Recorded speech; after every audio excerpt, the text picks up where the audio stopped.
على بركة الله الندوة المشتركة بين حديقة القرآن النباتية عضو مؤسسة قطر وجامعة أريزونا بالولايات المتحدة الأمريكية بعنوان تعزيز الأمن الغذائي في المناطق الجافة، استراتيجيات مبتكرة لدولة قطر وجنوب غرب الولايات المتحدة الأمريكية في مواجهة تغير المناخ ومحدودية الموارد. ويسعدني أن أرحب بكل السادة العلماء والمتخصصين المشاركين معنا في هذه الندوة، وأرحب بالسادة المستمعين لنا عبر منصة زوم. وأود في البداية التنويه إلى وجود الترجمة الفورية معنا طوال مدة هذه الندوة، لذلك أطلب من السادة المشاركين أن يختاروا اللغة المناسبة لهم. توجد أيقونة الكرة الأرضية في أسفل منتصف يمين الشاشة، ويمكن الضغط عليها واختيار اللغة المناسبة منها، وشكرا. والآن أدعو كل من السيدة فاطمة صالح الخليفي والسيد الدكتور شين بيرجس لإلقاء الكلمة الترحيبية إذانا ببدء هذا المحفل العلمي. فلتتفضل السيدة فاطمة صالح الخليفي مديرة حديقة القرآن النباتية عضو مؤسسة قطر للتربية والعلوم وتنمية المجتمع.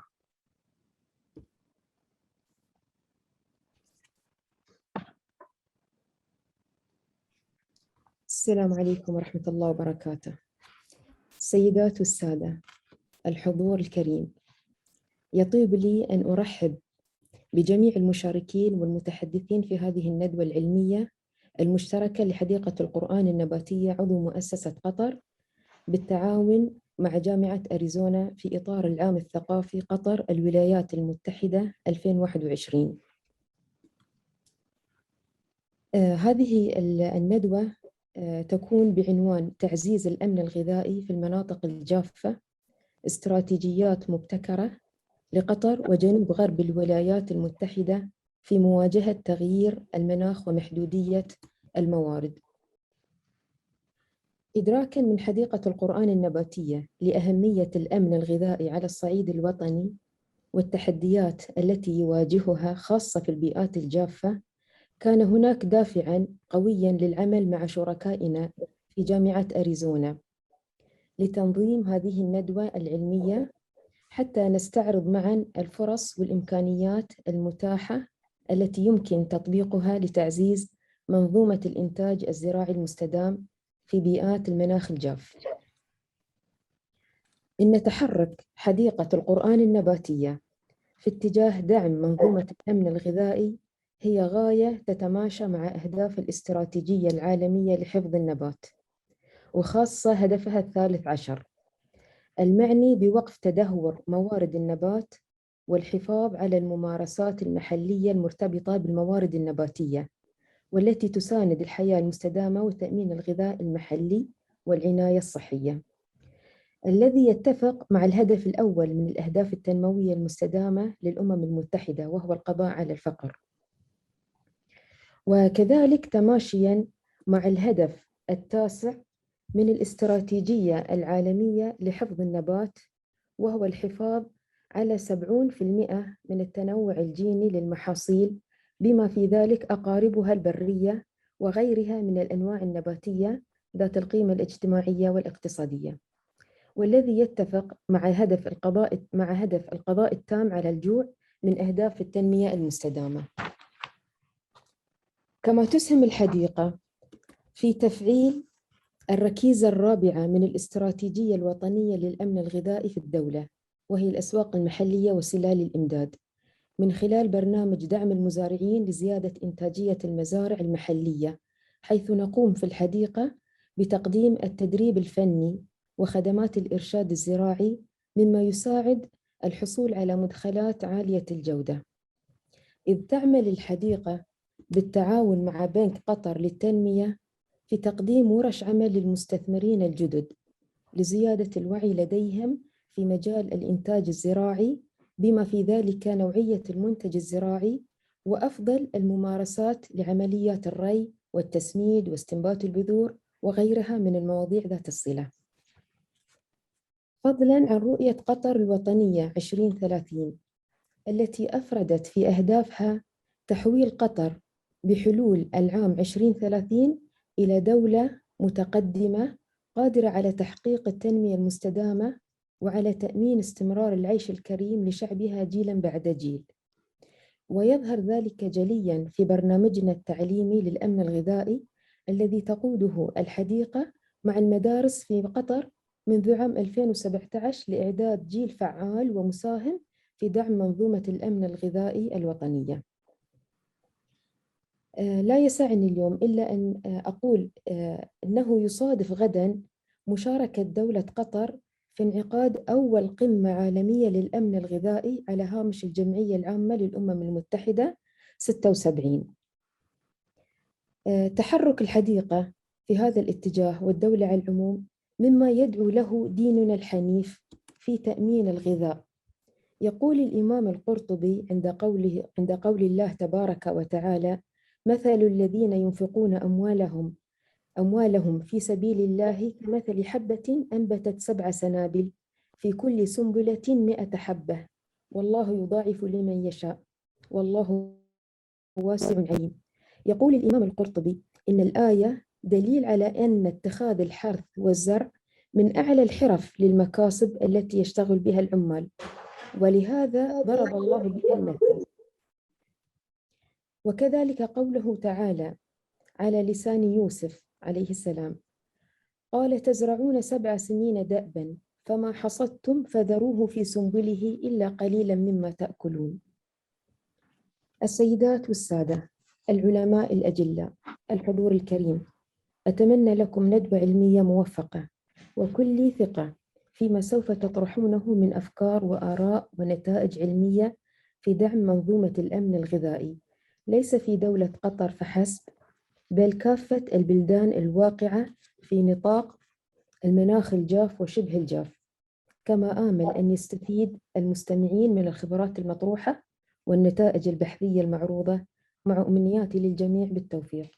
والسلام عليكم ورحمة الله وبركاته. شكرا جزيلا. والآن أدعو السيد الدكتور شين بيرجس، نائب الرئيس لقطاع الزراعة والحياة والعلوم البيطرية والإرشاد التعاوني وعميد كلية الزراعة وعلوم الحياة بجامعة أريزونا بالولايات المتحدة الأمريكية، فليتفضل ليلقي كلمته.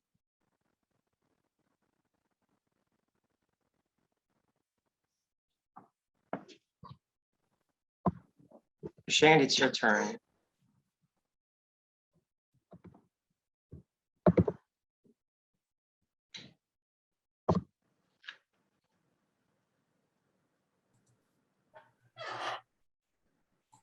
Good evening, everybody in Qatar, and good morning, everybody in Arizona.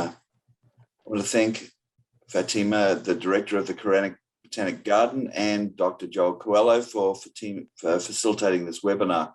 Welcome to the Quranic Botanic Garden connection with our UA campus Arboretum, which is developing a vision to be a global leader of sustainable urban landscape as a living laboratory, demonstrating U of A's contribution and expertise in environmental, social, and economic sustainability.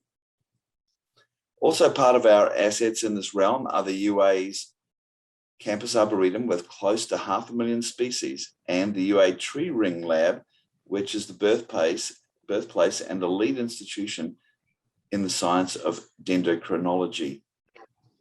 Qatar and Arizona share remarkably similar environments and challenges with their food systems. We're not only developing ways to grow food and create security for people who live in semi-arid regions, but we're developing a blueprint for a world that will, in the coming decades, have more and more regions that face the challenges that we face now and have done for decades. The University of Arizona and our Division of Agriculture, Life, Veterinary Sciences and Cooperative Extension hold more than a century of solutions to benefit agriculture, industry, and our region. We have our research mandate, we have our experiment station, facilities all around the state. We have our cooperative extension system, which for over 100 years has been taking the research we do in the university and delivering it to our now over 7 million stakeholders. And we have the UMA Centre for Excellence in Desert Agriculture, which is a public-private partnership focused on being able to move very quickly and very agilely to solve some of our most pressing problems, including recently finding solutions in our COVID pandemic. I want to acknowledge today's University of Arizona participants.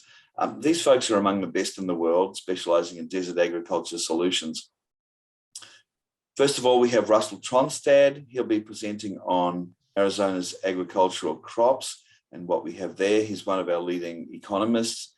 We have Dr. Ed Martin, already introduced. Ed is our Cooperative Extension Director. He directs the statewide extension system, which is about a $45 million enterprise delivering research solutions and education all throughout our state.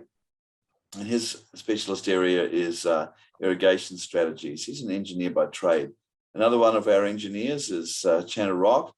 Channa is an expert in water reuse for irrigation. She's also an expert in food safety and is nationally recognized.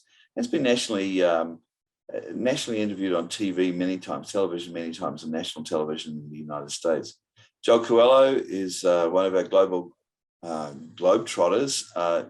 Joel, of course, is you're all very familiar with Joel. Joel's an expert in vertical farming and algae cultivation. He's also a thought leader and a writer, commonly referenced writer in thinking about the future of all things bioengineering. So Joel, I'm really honored to be part of this and to seeing everything you've done here.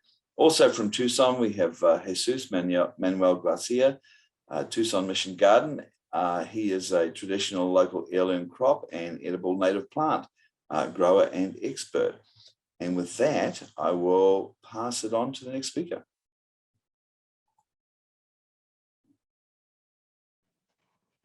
شكرا جزيلا سعادة العميد شين بيرجس على كلماتك الترحيبية إذن لبدء هذا المحفل العلمي. أود التنويه أيضا إلى أن كل مشارك سيقدم طرحه في مدة قدرها 10 دقائق، وبعد الانتهاء من كافة المتحدثين سنفتح المجال للأسئلة والإجابة عليها إن شاء الله. لكن أطلب من السادة المشاركين أن يتفضلوا بكتابة كافة الأسئلة وسنجيب عليها قدر الإمكان في فقرة الأسئلة والأجوبة.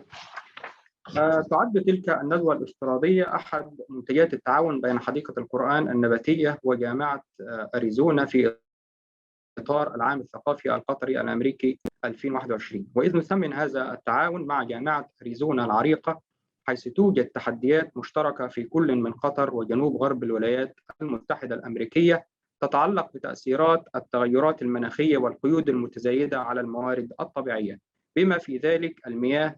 لذلك فإن كلا المنطقتين ستستفيدان من تعزيز الأمن الغذائي من خلال تطوير واعتماد الابتكارات المتطورة الناشئة، والتي تشمل من بين أمور أخرى الممارسات الزراعية المستدامة للمياه وهندسة البيئة الخاضعة للرقابة في الأراضي الحارة والجافة وابتكارات الزراعة الرأسية واستخدامات الطاقة المتجددة، بالإضافة إلى دمج محاصيل الإرث المحلية التقليدية والنباتات الملحية الصالحة للأكل لتحقيق أكبر قدر من المرونة في أنظمة الغذاء في البيئات الجافة. نبدأ أولى العروض العلمية اليوم مع السيد الدكتور مسعود جار الله المري، مدير إدارة الأمن الغذائي بوزارة البلدية والبيئة والأمين العام للخطة الاستراتيجية للأمن الغذائي في قطر، حيث يقدم طرح غني حول التكيف مع التغيرات المناخية ونظم الري الحديثة. فليتفضل سيادته.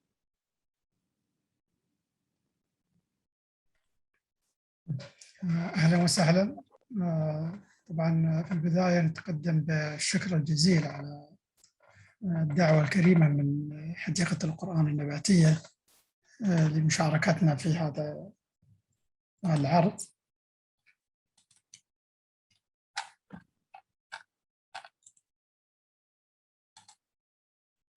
طبعا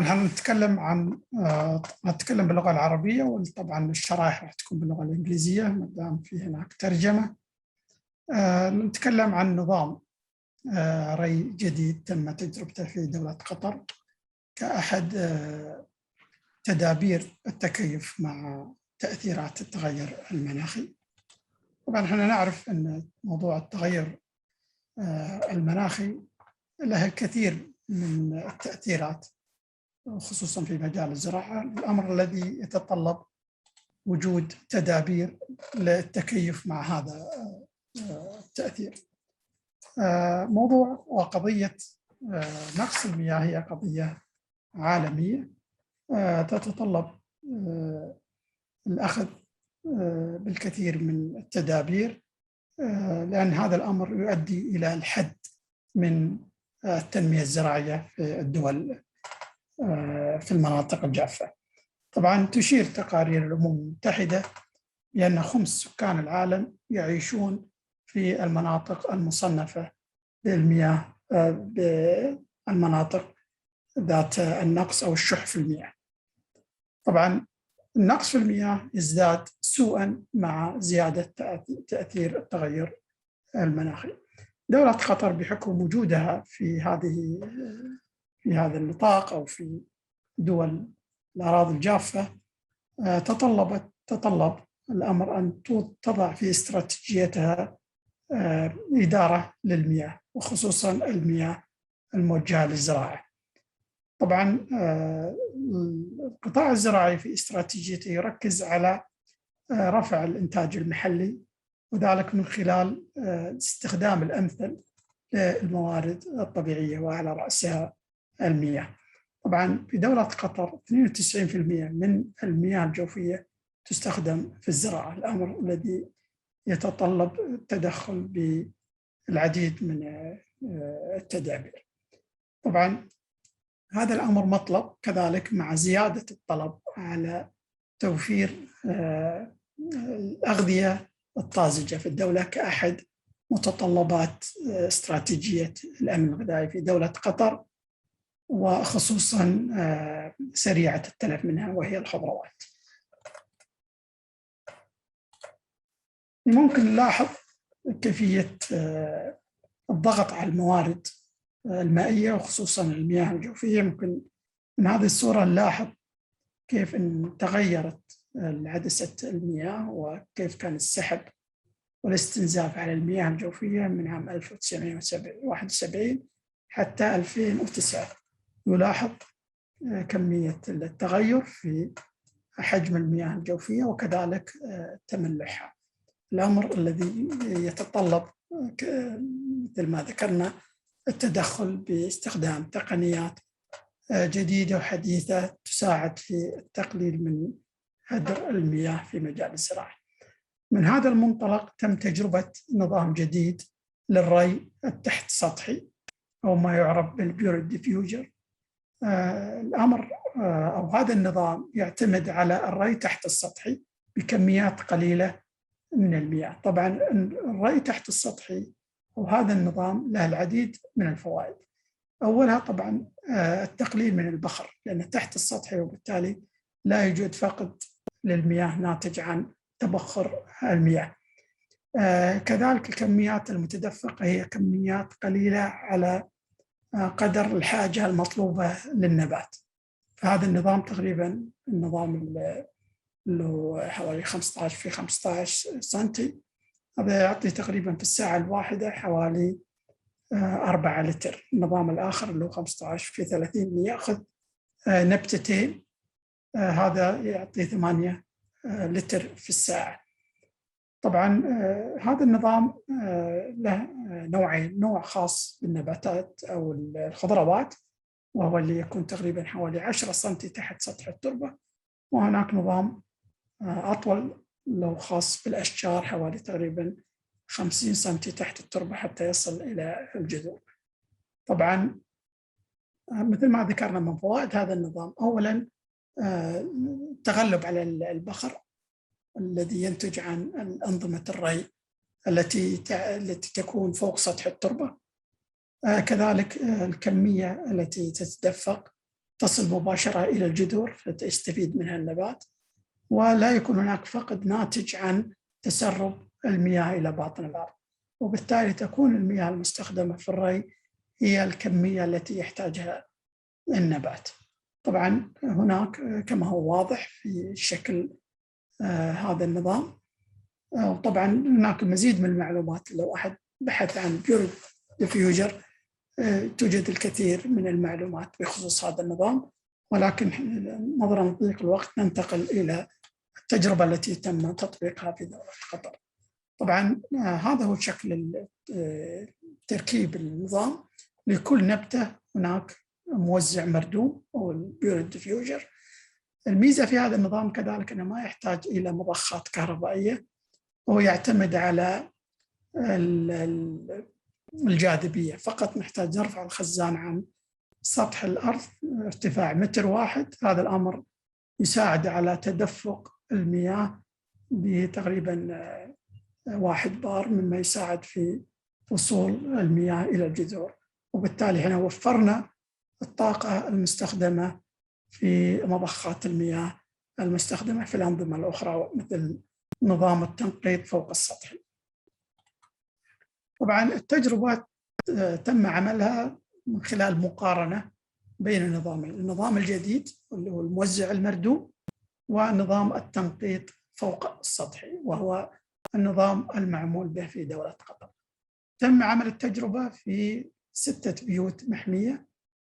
طبعا تم عمل 3 بيوت لكل نظام بهدف عملية التكرار للحصول على نتائج علمية. كل بيت تم تزويده ب3 مستويات مختلفة من الري، 100% من الاحتياج المعتاد. طبعا النبات المزروع في هذه التجربة هو نبات الطماطم، يعني المستوى الأول هو 100% من الاحتياج المعتاد، و75% و50%. وتم عمل مقارنة لعدد من المعايير كطول النبات وكعدد العقد الثمرية وكذلك قطر الجذع، بالإضافة إلى كمية المحصول ووزن المحصول، بالإضافة إلى معايير للجودة كذلك سنطلع عليها. طبعا نشوف أن في التجربة صور من التجربة. في البداية موضوع الخزانات مثل ما ذكرنا، في خزانات تعمل بالمضخات وهي التي مستخدمة في البيوت التي تستخدم نظام الري بالتنقيط، وبالتالي تستخدم مضخات كهربائية. أما البيوت المحمية التي تستخدم نظام الموزع المردوم فلا تحتاج إلى مضخات كهربائية. نلاحظ كذلك في الصورة أقصى اليسار النباتات المزروعة بالنظام الموزع المردوم أن سطح التربة هو سطح جاف، وبالتالي هذا الأمر يساعدنا في عدم نمو الفطريات وبالتالي عدم الحاجة إلى استخدام مبيدات. بخلاف النظام الآخر نظام التنقيط نلاحظ وجود رطوبة حوالين النباتات، هذا الأمر يؤدي إلى وجود فطريات وبالتالي الأمر يتطلب إلى تدخل استخدام مبيدات. فهناك العديد من الفوائد في استخدام هذا النظام.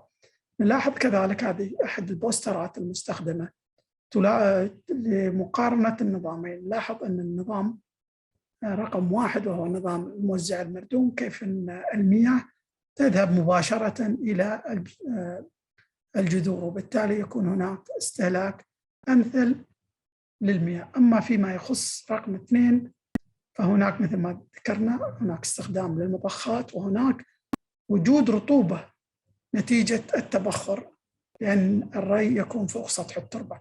هذا الأمر وجود الرطوبة له عدة سلبيات. السلبية الأولى وجود بيئة مناسبة لنمو الفطريات، كذلك تشبع البيوت المحمية بالرطوبة يقلل كفاءة التبريد. في حال تشبع البيت المحمي بالرطوبة تقل كفاءة التبريد الصحراوي. بالنسبة للنتائج نلاحظ في معايير النمو هناك قيمة معنوية significant value بالنسبة لطول النبات، تقريبا بما يعادل 17% تم التحسن في طول النبات. فيما يخص عدد أو قطر الجذع تحسن بنسبة 20% مقارنة بين النظامين اللي هو البيور ديفيوجر والسيرفيس دريب irrigation system. لو توجهنا إلى جدول المقارنة فيما يخص الإنتاجية نجد أن هناك كذلك تحسنت الإنتاجية من حيث وزن الثمار. وزن الثمار تحسن في النظام الموزع المردوم مقارنة بالري السطحي بنسبة 46%. عدد العناقيد تحسن كذلك بنسبة 20%. عدد الثمار تحسن بنسبة 35%. لو انتقلنا إلى جودة المحصول نجد أن المواد وإجمالي المواد الصلبة تحسن بنسبة 16%. هذا الأمر يقودنا إلى خلاصة بأن نظام الري تحت السطحي أو الموزع المردوم والبيور ديفيوجر ممكن يكون بديل أمثل للري بالتنقيط الفوق سطحي لعدد من الأمور. طبعا لضيق الوقت ما تطرقنا لعوامل أخرى أو بارامترز أخرى تم قياسها، لكن نستطيع أن نقول أن هناك تحسن في الثمار من عدة جوانب، بالإضافة إلى أن احنا وفرنا ما يقارب 30% مقارنة بالري بالتنقيط. وشكرا لحسن استماعكم.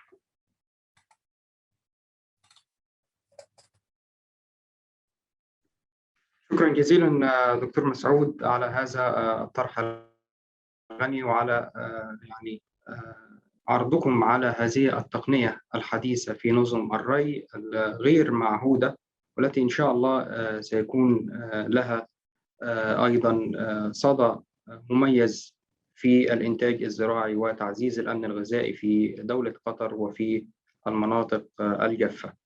وأيضا إشارتكم إلى التغيرات المناخية وتأثيرها على الأمن الغذائي تتطابق مع التقارير الدورية لمنظمات عديدة إلى أن الأمن الغذائي سيرتبط مستقبلا بتكيف الأنظمة الزراعية ومدخلاتها مثل أنظمة الري مع الأحداث المناخية خاصة القوية منها. فشكرا جزيلا لحضرتك على هذا الطرح.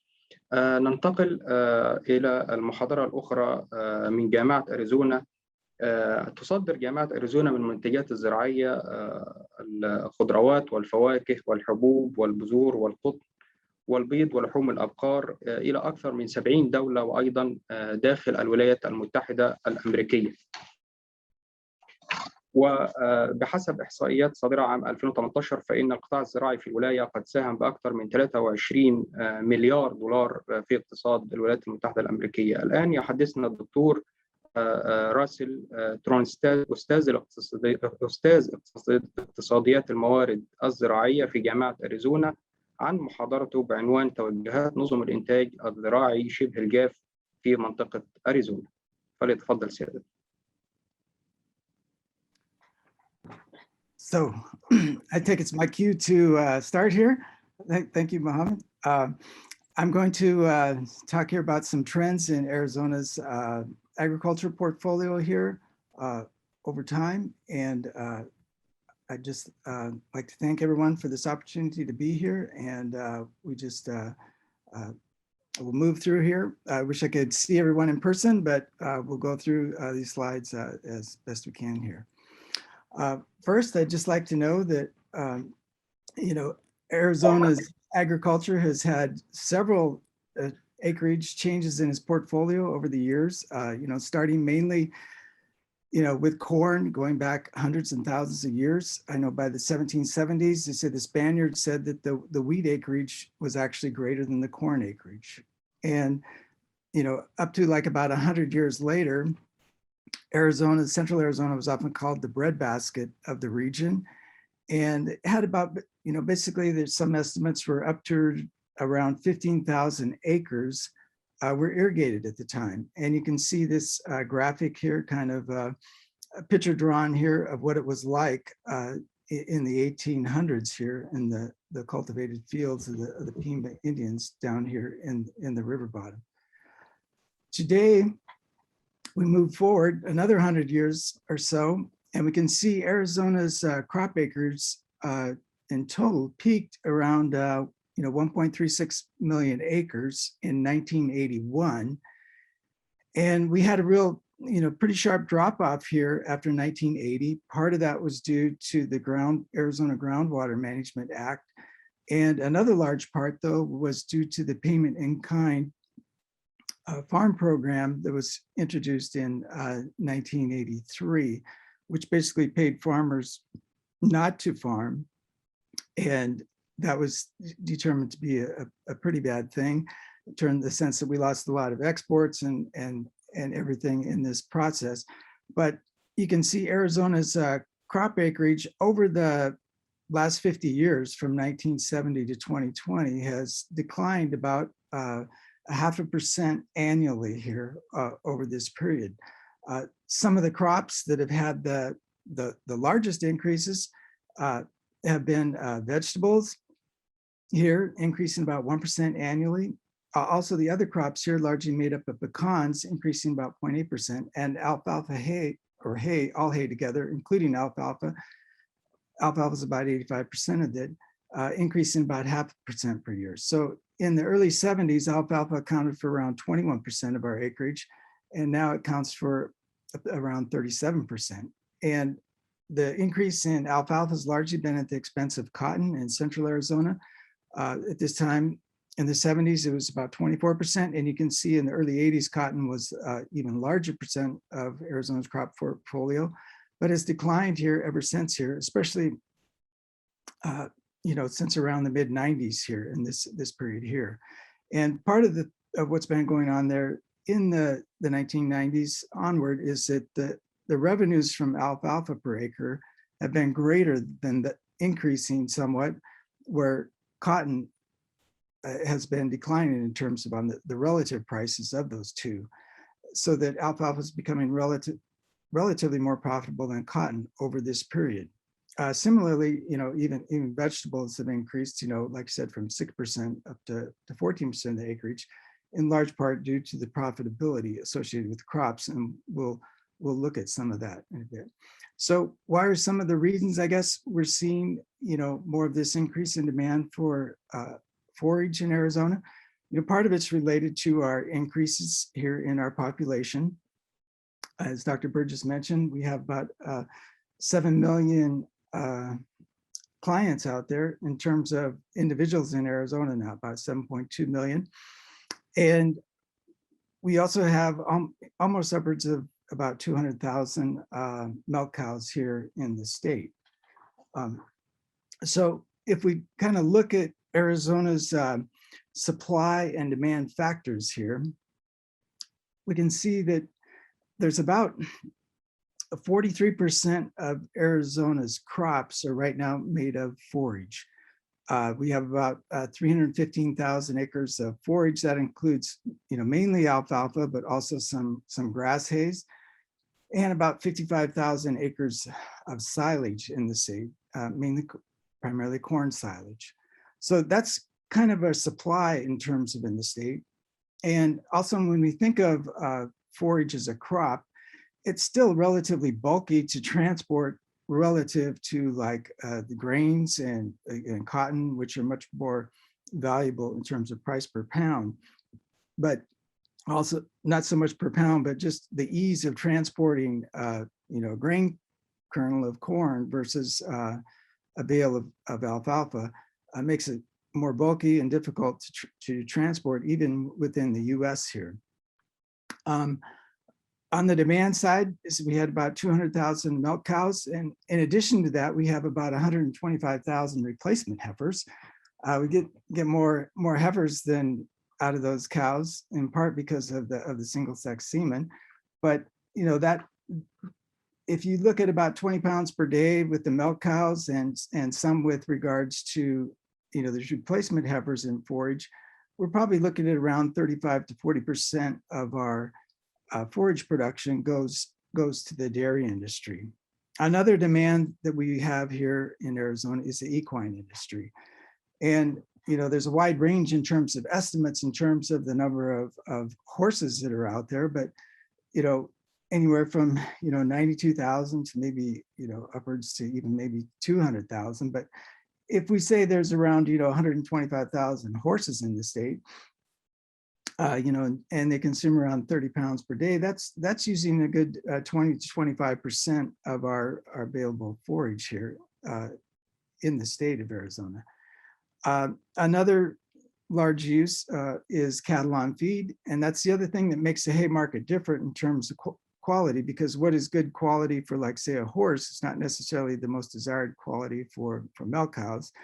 And typically cattle on feed will use the cheapest they can. And, you know, if we look at 270,000 cattle on feed, it just goes up and down, you know, throughout the year some, but, you know, that could be upwards of around, you know, about 90,000 acres needed of forage there within the state.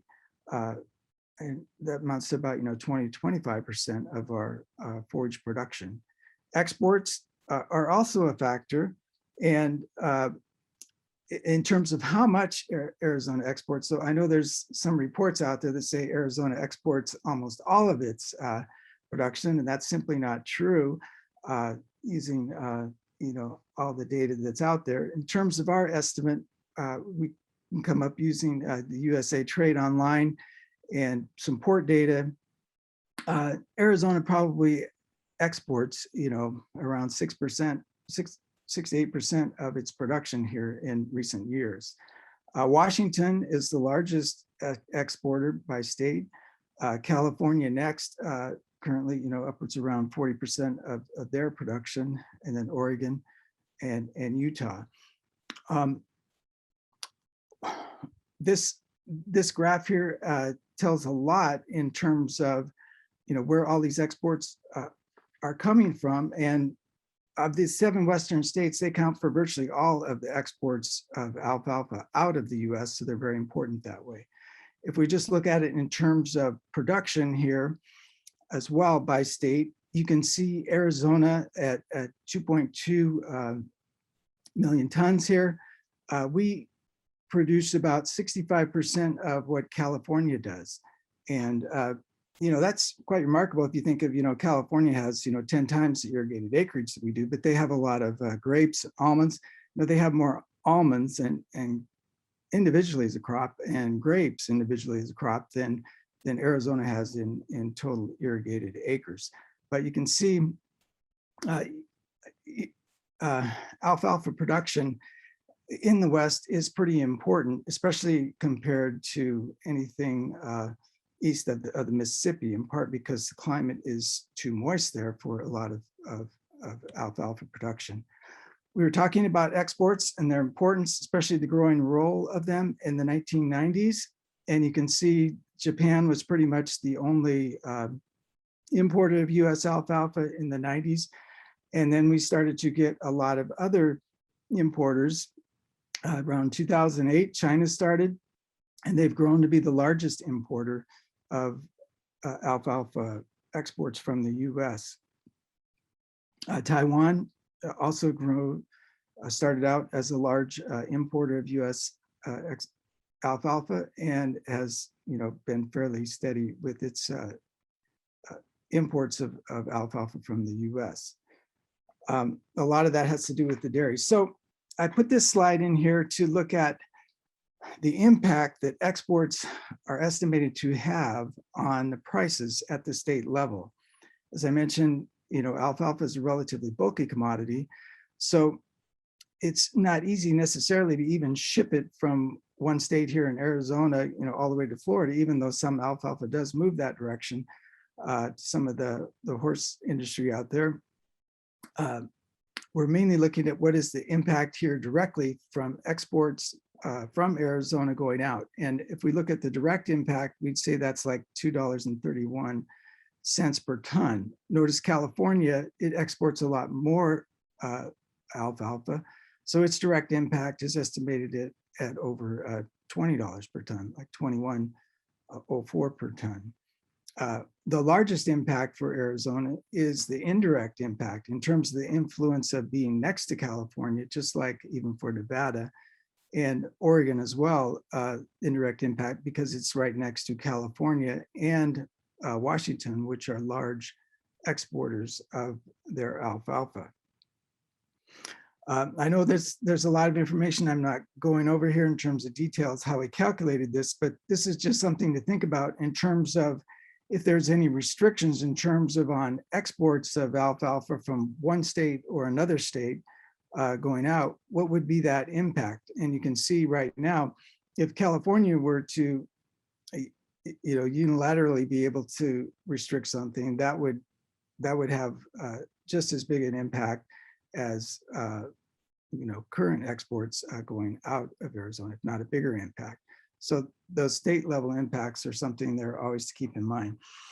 And just to kind of look at the value here of water per crop and why we're seeing some of these shifts here as well in our crop portfolio is just looking here at the gross value here per acre of production, and also what does that translate to in terms of the gross value relative to the water utilized here. And lettuce here, I'll just note here in 2019, this value here is more than double as to what it was in prior years, the 5 years prior to that. So lettuce is one of those crops that the price moves up and down quite a bit from year to year. And 2019 was very favorable for lettuce. But you can see, even if we were to double the value here in Arizona of lettuce produced per acre, we would still have over $4,000 per acre foot of water utilized in terms of a gross value. With pecans, that's another crop that's, as I said, has grown a lot in the States, particularly in southeastern Arizona. And using the acre water feet utilized of like 4.4 acre feet per year per billion acres, we get about $816 gross value per acre foot of water. Alfalfa in 2019, if we use 5.5 acre feet, that's a little bit, maybe some might think that's low, but this is what I think it's the 2013 irrigation survey has for Arizona's alfalfa use. We come up with about $309 per acre foot of water. Durum wheat, using the same, USDA NAS numbers and this assumption here regarding the acre feet of water utilized, about $220 of a gross value per acre foot of water. And cotton here, the smallest on these 5 crops here selected here at $209 an acre foot. And I also mentioned too that I don't have a lot of the government payments here for cotton included in this gross value here per acre that cotton tends to do much better on, particularly than like say alfalfa. So, that is something that would also bring that up. But a lot of those payments are not tied to production as well. So that's one reason I don't put them in there. But to just summarize this and to think about this in perspective, I guess, especially with regards to urbanization, I just summarize with this slide here and wrap up as the last slide saying, if we look at a water cost of $1,000 per acre, clearly there's only one crop here, lettuce, that has a value that's greater than $1,000 per acre foot of water. And $1,000 per acre foot of water is basically, it calculates out to just exactly, $3.07 per 1,000 gallons of water. And 10,000 gallons per month for a resident is quite a bit of water. I think most people probably wouldn't use that much. But at the margin here, that would be $30.70 per month for a water bill. So for the consumer, with regards to urbanization, that's very doable in terms of that $30 per month on the water bill. But if you start talking $1,000 per acre foot to an alfalfa or cotton or field crop producer here, that's going to give them a heart attack, basically, because they're going to say, how can I make it at a water cost of that? So with that, I probably used more than my time, and we'll move on to the next speaker. Thank you.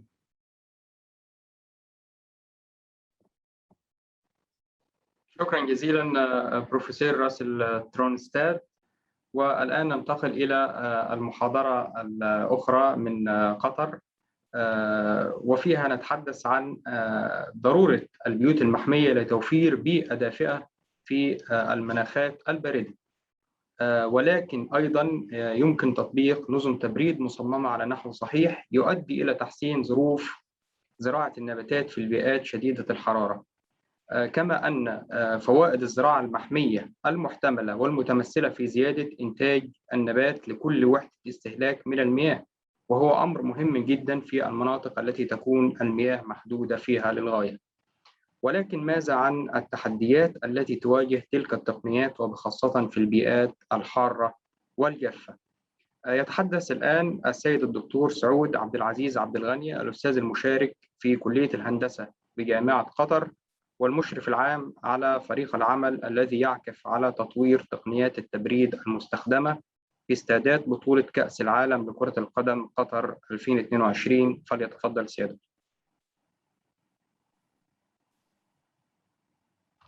السلام عليكم جميعا. Good morning to our colleagues in US and good evening to the other side of the Atlantic. So today I'm going just to give a small talk about the improving agricultural greenhouses house production in the Qatari environment. Qatar have a very harsh environment. I was leading the team to provide the cooled stadiums for FIFA 2022 next year. Hopefully we'll see US teams as well playing on the Qatari ground, and from there we looked at how to improve the turf quality. So the turf is one of the plants that are very sensitive to humidity and temperature, and a lot of diseases if the weather is humid, like mold and the like. But our look into food security was even well before the blockade on Qatar. We started this project in collaboration with our colleagues at the Ministry of Municipality, the MME and Environment, about maybe 8 years ago. We were looking at how to improve the greenhouse operation and production, and mainly cooling. I mean, my bread and butter is cooling. So, sorry, let's see. So this presentation will be brief, hopefully, and will discuss some of the work and challenges that we do here in Qatar, we face in Qatar on protected agriculture. Open agriculture is only for a limited season, and then it have a lot of problem with the amount of water and evaporation of water.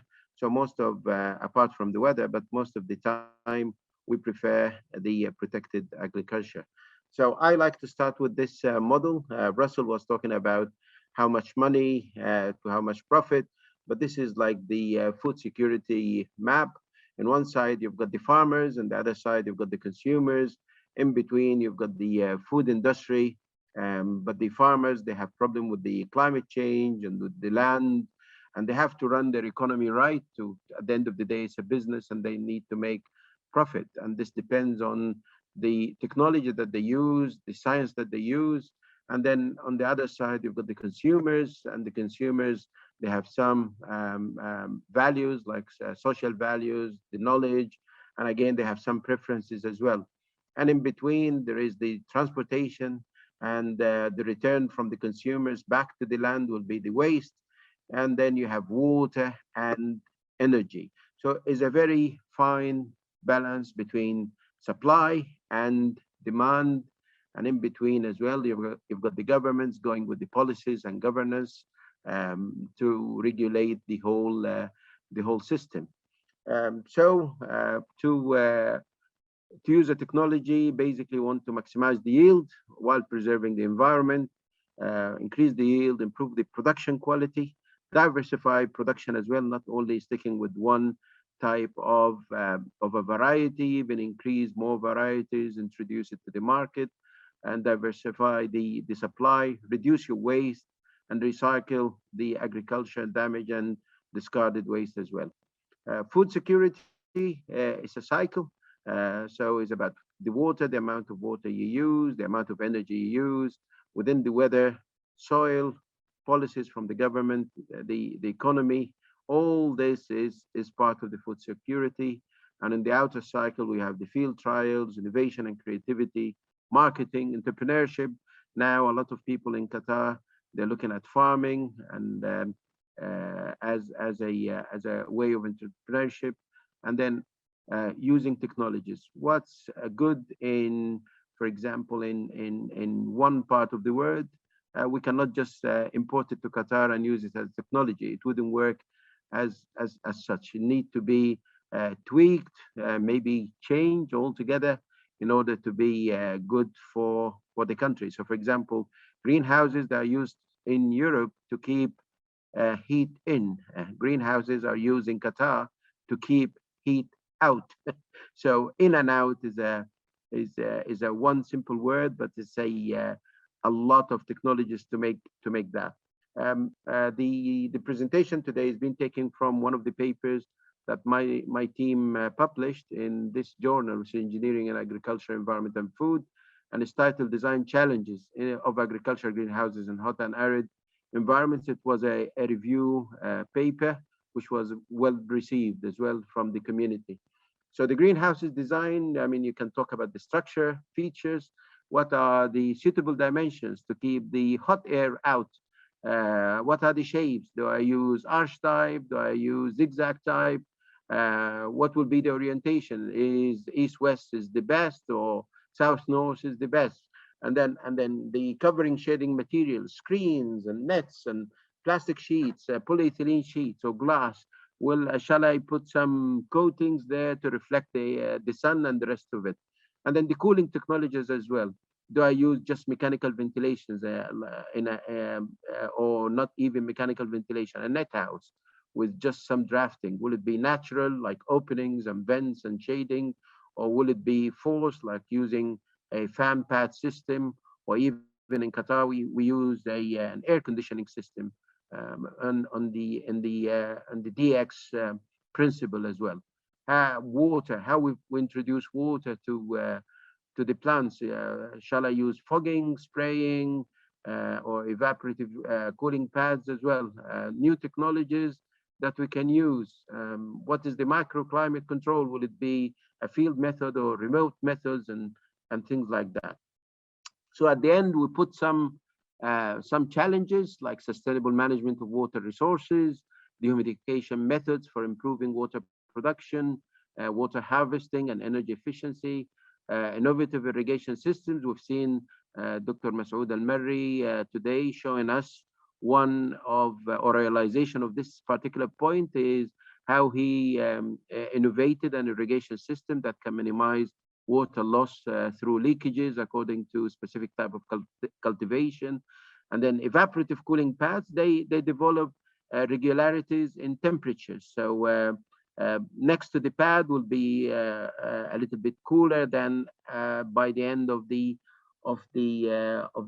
greenhouse because of the amount of solar loading and the mechanics of just the air going through the pad and traveling towards the fan at the end of that greenhouse. So again, is not a uniform temperature and humidity profile across. So the plants near the pads will be healthy, more productive than the plants away from the pad. They feel a little bit a thermal stress there. This one of the points. I will show you how we could in Qatar, and actually we managed to alleviate this point.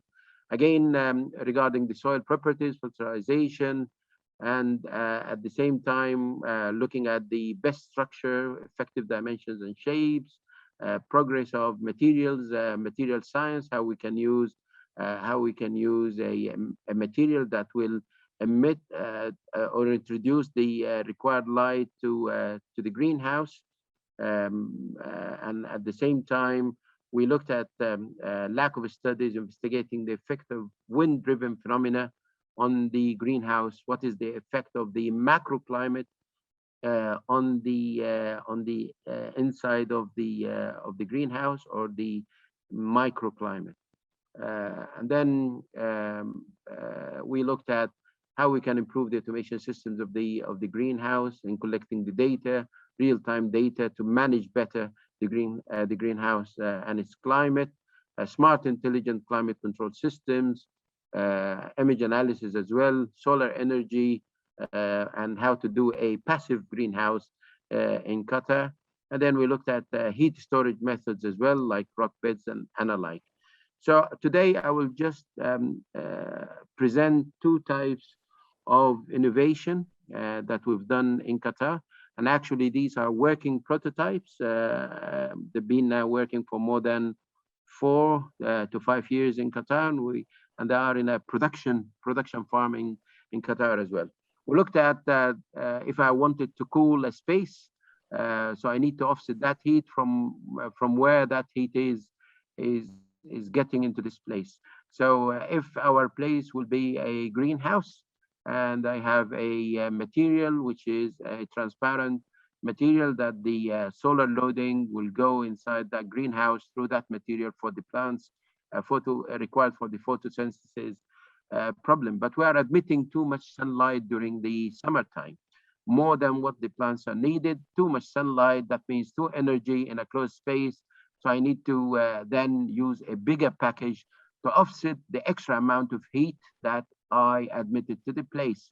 So we thought of just growing in an insulated panel house or greenhouse, and then I admit the sunlight through Fresnel lenses on the top, that then the light will go through down to the plant. So if this is our greenhouse, these are the growing lights at the bottom, the growing rows of the plants at the bottom. On the top, these are the compact lenses that will be arranged in a certain way to capture only sunlight. This simulation was in June, the middle of the summer, the morning, 9:30 in the morning, 10:30 in the morning, and then 11:30, and then 12:30, just passing midday.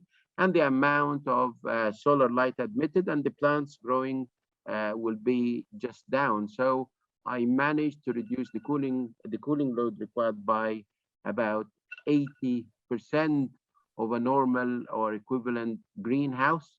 And by doing this, I reduced the amount of power needed to grow plants. So this is from again in June, from 3:30 to 6:30 in the afternoon, in the evening. And this is the amount of moles per meter square per second. And this is the average that I've got inside the greenhouse, about 18 moles per meter square, using this lenses that are just being on the top of the greenhouse. The rest of the greenhouse walls and the ground as well has been insulated, because the ground is a lot of thermal heat load will come from the ground. The ground is a mass load that absorbs the heat all the day, and then at night it releases that heat back to the controlled space, which is the greenhouse. And this is the greenhouse built in one of Qatar's. You can see the desert there, but the greenhouse made out of the sandwich panel in the upper left-hand side picture. And this is inside the greenhouse. You can see the lines of the lenses on the top. You can see the insulation in between as well. And this using for this particular one, you can see the tomato growing in lines. You can see the insulation. 2 minutes, please, Dr. Saad. On the floor, yes, and you can see as well the plants, the fruit. So again, this paper was being published in the Solar Energy. You can see evaluation of novel greenhouse design. The other one, quickly, Hasuna, is looking at how we can improve the thermal distribution or the irregularities of thermal distribution in a fan pad system. You can look at the right-hand side. You have 2 fans. The upper left, you can see the pad. You can see the distribution of temperature. Next to the pad is about 26 degrees C. Away from the pad, near the fans, you can see it's about 33 to 35 degrees C, and that's why the plants are not so productive at the end of the tunnel. So we use something like spot cooling, using evaporative cooling as well. Instead of having a pad at the inlet, all the pads next to the growing lines, and at the same time, we admitted only 25% of fresh air. We're recycling the fresh air inside the greenhouse to have a better distribution of the temperature all over the greenhouse, and then you'll have a uniform yield quantities from across the greenhouse. There are a lot of other like studies and is already published about evaluation of thermal performance using air-to-air heat exchanger to reduce the cooling load. We looked at even dairy farms, how we can give the cows within the dairy farm a better heat experience within the dairy farm in Qatar. Looking at the numerical investigation and then analysis of the evaporative cooling greenhouse, and this one is in particular is very good one. It's just using natural wind towers rather than mechanical package to reduce the energy needed for greenhouses in Qatar. And again, how we can use AI in order to look at tomato sorting controllers. And that is that. And thank you for listening.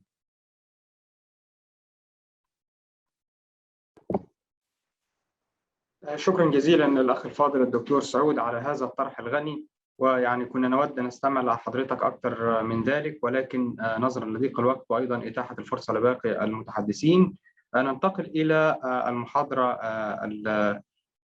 التالية من جامعة أريزونا. يحدثنا الأستاذ الدكتور إدوارد مارتن، وهو أخصائي ومدير لنظام الإرشاد التعاوني في جامعة أريزونا، عن محاضرته بعنوان استراتيجيات وابتكارات الري للأراضي الجافة. فليتفضل سيادة. Thank you. And good morning to everyone. Let me share my screen here. So are we all seeing that? Are we all seeing my screen? Yes. Okay, thank you. So I'm going to talk to you a little bit today about some of the strategies, some of the things that we are doing here in Arizona in terms of irrigation for agriculture. But before I begin, I always like to bring in some interesting facts. There we go. Interesting fact is that a goldfish has a attention span of about 9 seconds, and the average human attention span is about 8 seconds. So if I'll understand if I lose some of you along the way. Also, more people own a mobile phone than own a toothbrush, which is might be a little bit disturbing for some of you to know. And that most millennials would rather lose their sense of smell than their technology. And this is really where I think we're going to make the advances in irrigation, is going to be through technologies. One thing to remember is Moore's Law simply states that computing power doubles about every 2 years, 18 months or so. And so as we're moving forward with new irrigation technologies and new abilities for computing, we're going to hopefully see more and more opportunities for saving water.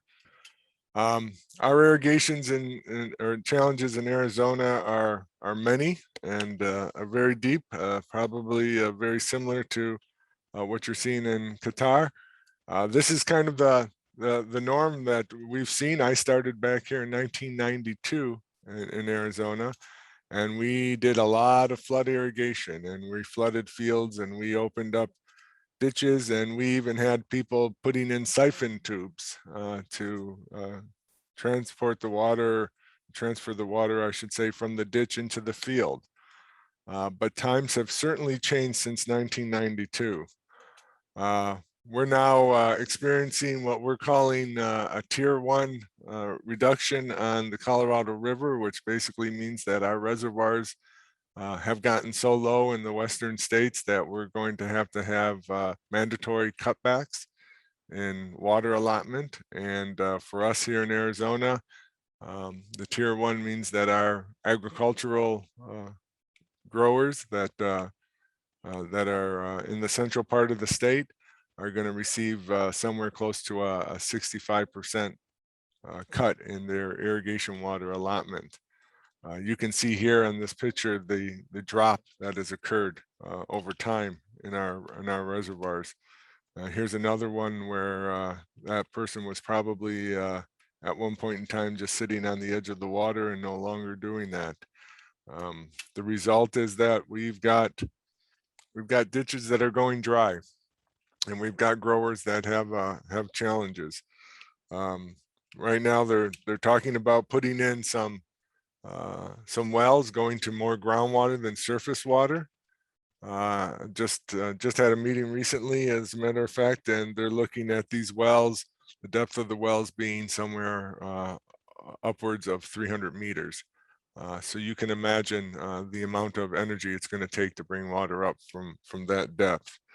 I was very interested in the berry diffuser that was presented. That's something I think we need to probably be looking into as well. And looking at Russ's analysis of water, I think maybe what we should just do, Russ, is perhaps everyone grow lettuce here in Arizona, though that's probably not possible. So what do we do here? You know, in the old days when I started, we talked about yield and protein as a nitrogen supply, right? The more nitrogen you add, the more you get. Look for that curve. We did the same for phosphorus, right? How much phosphorus do we add to the crop? How much yield do we get out of it? Even potassium, right? The NPK, that was kind of the traditional agricultural approach. But now those have kind of gone to the wayside, and what we're looking at is this generalized curve, right, of looking at water applied. How much water do you apply? How much yield can you get out of it? And that's really the new norm here in Arizona. What we've done here is we've gone to buried drip irrigation.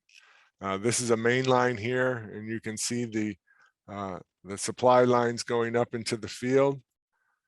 This is kind of, you can see the supply line here. It's a little blurry, I apologize, but this is the supply line. These here are actually the buried lines that are buried underneath the soil and underneath the crops. Takes a lot of work to get down in there and connect all of these. But once you do, you really have a unique situation. So this is the result of that hard work. And you can see here the buried drip tape. It actually has emitters every so many centimeters, and you can kind of even see the round circles here. It looks like we might have a plugged one, but you can see the round circles as the water is being pushed through the tape and is working its way up to the surface. But in the end, you can see that basically the entire bed is irrigated. So even though we have emitters every so many centimeters along the line of this drip tape, it's considered quote unquote a line source. So you can plant anywhere along. So you don't have to put a plant where every emitter is. You can put the plant in the normal spacing that you would plant. So if it's your lettuce plants, you would put the normal spacing. If you're growing your melons, you would put those at normal spacing as well. This is actually a melon crop right here that we put in. And so this is all done underneath drip irrigation. And it does very, very well. Of course, with the drip irrigation, what you have then is you have the ability to inject chemicals and then inject fertilizers. You do have to, of course, have some sort of a filtering system. This is our filter here, and these are our chemicals that we're injecting. We inject sulfuric acid. Sulfuric acid, for us, at least here in Arizona, allows us to reduce the acidity or increase the acidity, I should say, of the soil. The sulfuric acid also helps keep that system clean. For us here, we've had buried drip systems in for well over 10 years, using sulfuric acid and also some chlorine to make sure that we keep those clean. We also use phosphoric acid. It gives us our phosphorus that's required for many of our vegetable crops, and once again adds the acidity. We also have been adding chemicals for control of insects, and so we've been able to do that, and we've been able to inject those directly into the ground, taking up directly from into the plant. So we don't need to get a sprayer out. We don't need to worry about drift. We can just directly put it into the ground and into the plant. This is actually a California study that I found looking to reduce powdery mildew in spinach. Going to a drip system reduces the the contact of the crop with water, reduces the humidity in the field, and we actually hopefully will reduce some of the problems and diseases that are associated with increased humidity and water coming in contact with water for many of our crops. I know that we've had some real success with our melon crops. As you can imagine, on a surface irrigated field, you do have standing water. Having those melons sitting in standing water sometimes actually does damage to the melons. Putting them on a drip system, you keep the surface relatively dry. Your quality is much higher for your melons, and so we've had much success with that. Of course, we can always go indoors, and we just heard about some of the advances that we have with controlled environment, and this is a great way to save water. This is almost a circular system where the water is reused and recycled, almost a hydroponics. You can get as complicated as you want. You can get in a bunch of graduate students to come in and do the work, or workers, or you can go fully automated here, like this system here. Here in Arizona, we even had a new system go in. This is actually a Bayer company came in to do some work with seed corn production. So, you know, they're looking at doing different types of research under glass. We also have a large system here in Arizona where they're growing tomatoes under glass. Once again, saving an awful lot of water in the process of doing that. I looked into solar panels and what's the possibility of using solar. I forget how many days we have of sunshine here, but I know it's quite a few, well over 300. And so solar power is something that we're always looking into here in Arizona. And basically what we found, or what I found, was the solar panels are usually used to power a pump.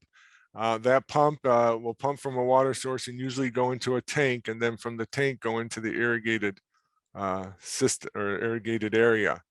This is done mostly because the capacity of the solar panels to actually run the pump and run it actively when you need the water, trying to get the timing just down right, and actually being able to produce the pounds per square inch, or the pressure that's required, is very limited.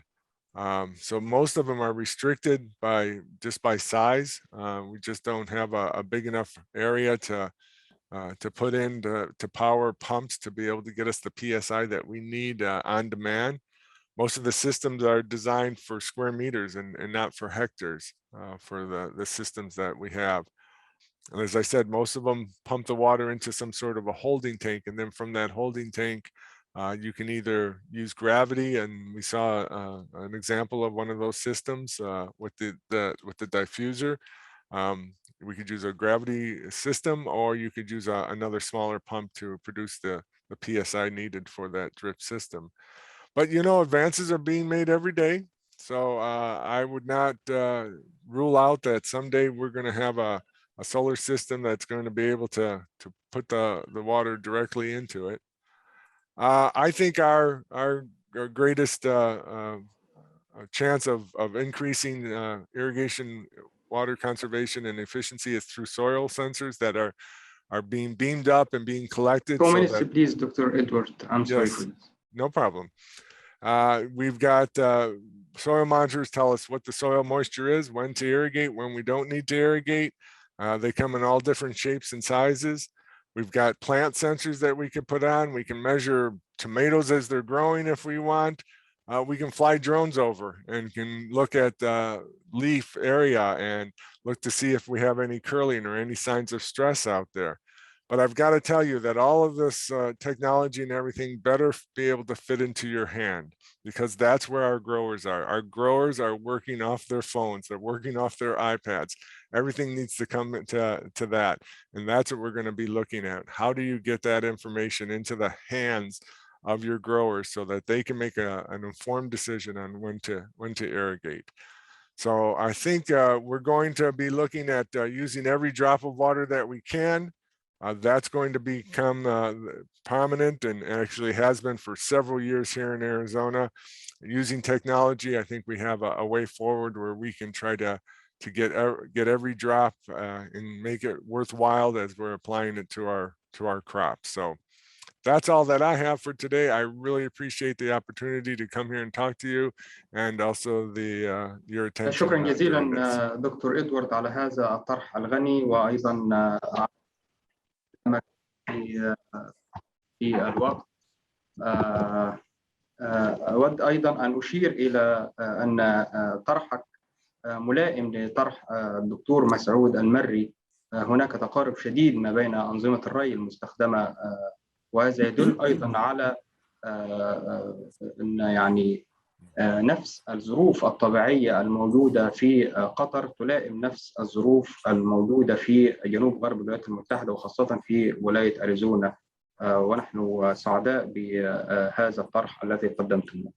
الآن ننتقل إلى المتحدث القادم من قطر، وهو الدكتور السيد محمد العزازي من قسم البحوث الزراعية في وزارة البلدية والبيئة، ويحدثنا عن نهج القسم المتمثل في صون الموارد الطبيعية، وأيضا استكشاف القيمة المضافة من أصناف الخضروات الأخرى تحت ظروف المناخ القطري.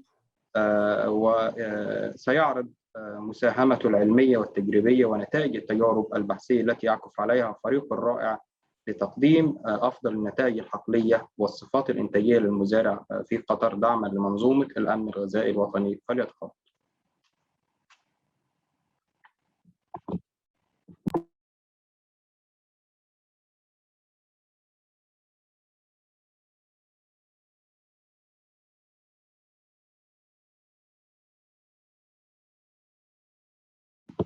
لو تفضلت دكتور سيد افتح الصوت. نعم تفضل. البرزنتيشن افيلبل يا استاذ محمد؟ العرض متاح يا استاذ محمد؟ غير متاح. لو سمحت يعني اعمل اعاده تشغيل لي من فضلك.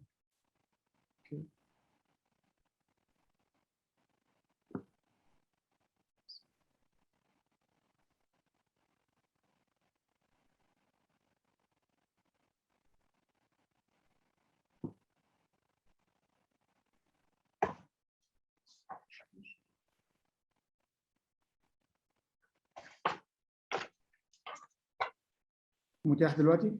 نعم متاح. تفضل. السلام عليكم ورحمة الله وبركاته. صباح الخير زملائنا في جامعة في أريزونا.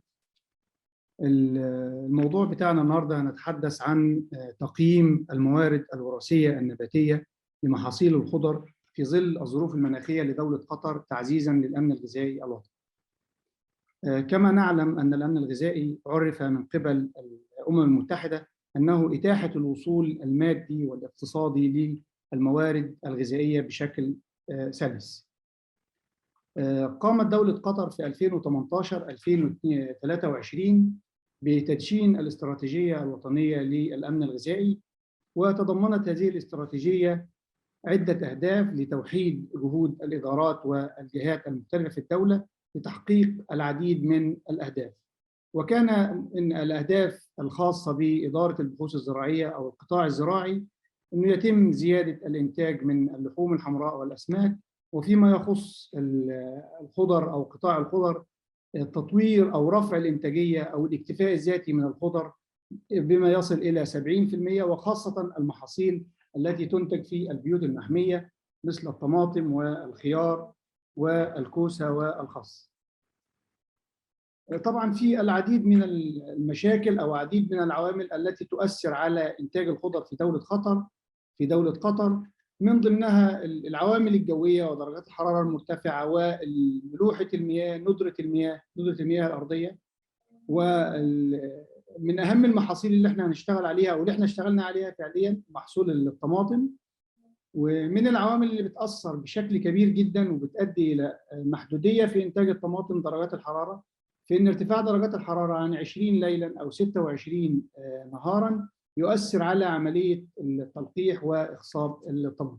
طبعا زي ما احنا عارفين أن الطماطم من محاصيل واسعة الانتشار ومحاصيل إنتاجها كبير جدا على مستوى العالم، تتعدى المساحات حوالي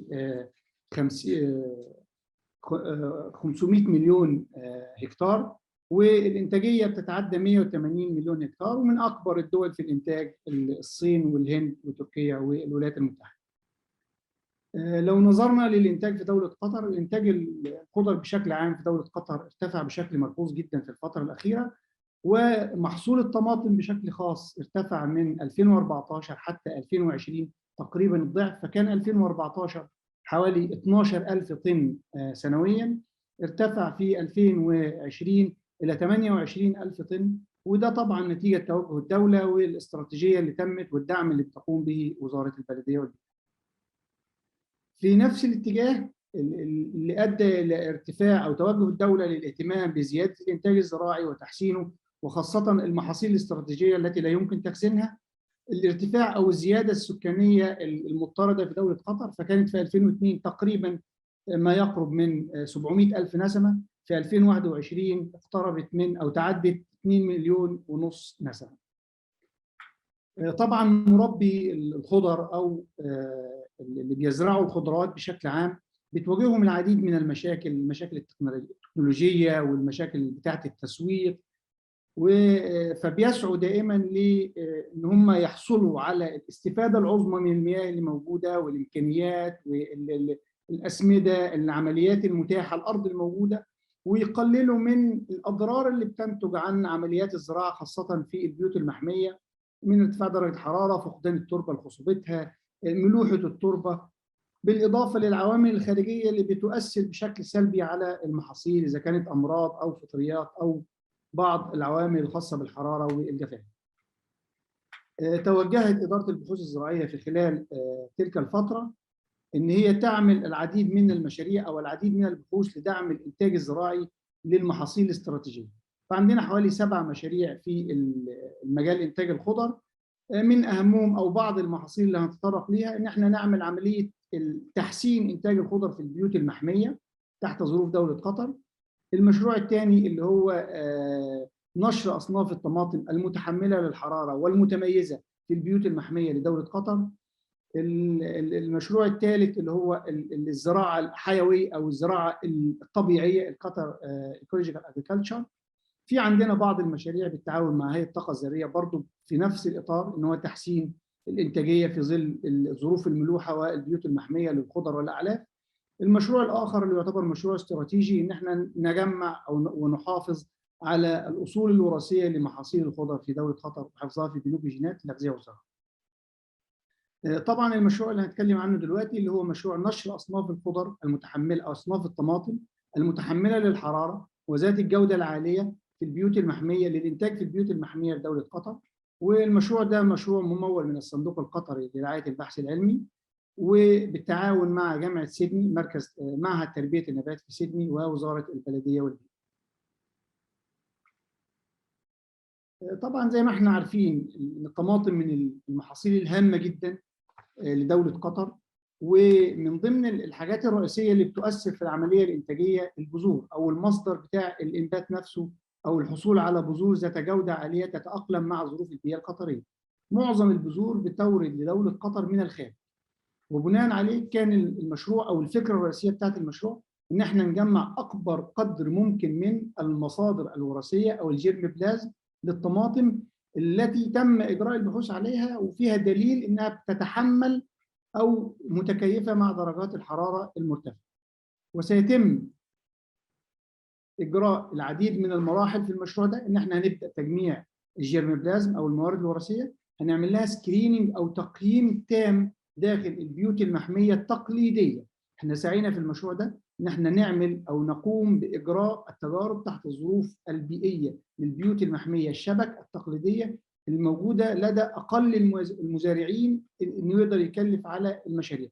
بعد ذلك هنقوم باجراء التقييم على 4 سنوات، وهنصنف او نقيم المجموع الخضري والانتاجية والازهار، وبعد كده نقوم باجراء الدراسه الوراثيه لمعرفه الماركر المسؤول عن الحراره.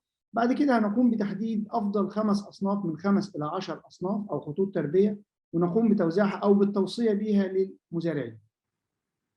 طبعا مراحل المشروع لمده 4 سنوات بهدف رئيسي اللي هو الثيرموتوليرانس او التقييم الحراري. في السنه الاولى قدرنا او استطعنا ان احنا نجمع 239 صنف من دول مختلفه على مستوى العالم بتتميز بدراسه الحراره. تم تقييمهم وانتخاب 71 صنف منهم زراعتهم في العام الثاني. العام الثالث اللي هيبدا باذن الله في 1 اكتوبر تم اختيار 10 اصناف او 10 خطوط تربيه، ما نقدرش نقول اصناف، 10 اكسيشنز، وهيتم زراعتهم العام الثالث بهدف الحصول على 5 اصناف فقط لا غير. طبعا الدراسات اللي بنقوم بها بتتم بين المختبرات وبين البيوت المحميه في محطه او مزرعه البحوث الزراعيه بالعطريه وجامعه سيدني في استراليا.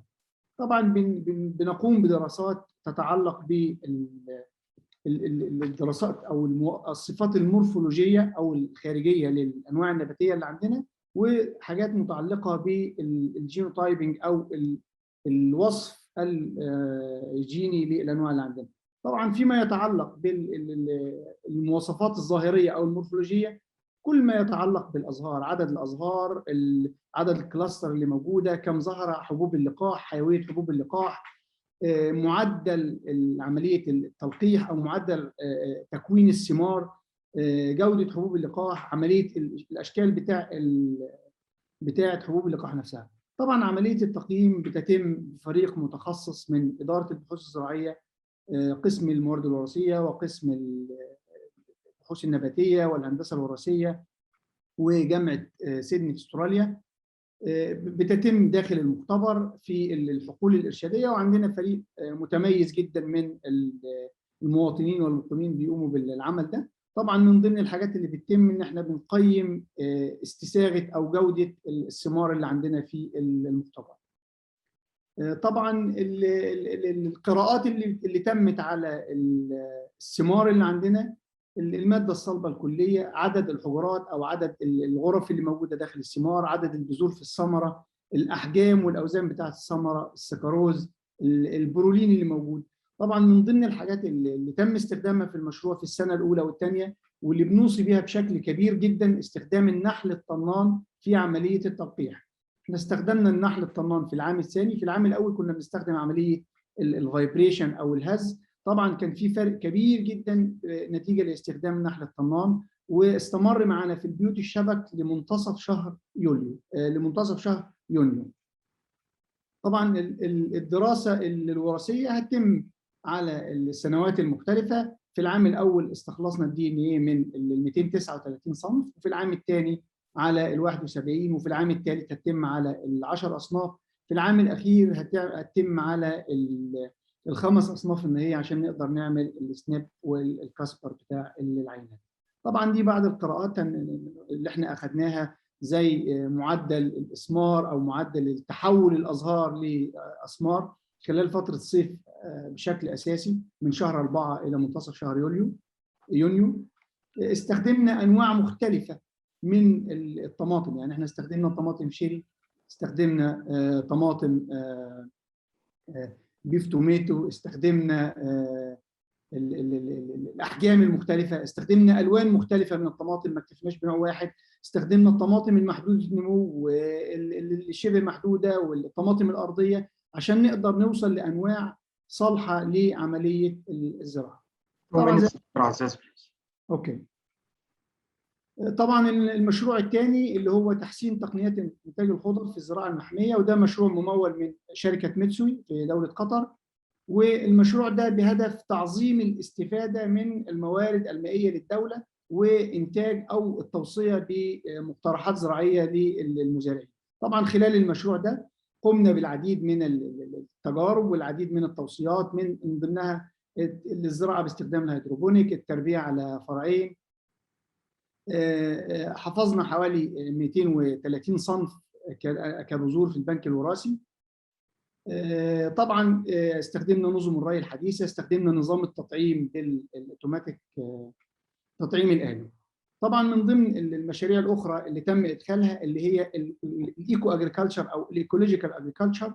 ده نظام جديد زرع لسنه واحده، جاب نتائج ممتازه جدا. طبعا لم نستخدم في هذا النظام اي انواع من الاسمده الخارجيه، لم نستخدم اي مبيدات، لم نستخدم اي كيميكال كانواع من السماد. تم استخدام مستخلصات طبيعية وكائنات دقيقة من داخل المزرعة، وأعطانا إنتاج ممتاز جدا جدا. وخلال العام الأول كانت بتتراوح النتائج أو معدل الإنتاج في المتر المربع من 5 إلى 13 كيلو جرام على المتر المربع، رغم إن الكثافة النباتية كانت قليلة جدا في المشروع ده، نظرا إننا بدأنا الزراعة بدري جدا في منتصف شهر أغسطس.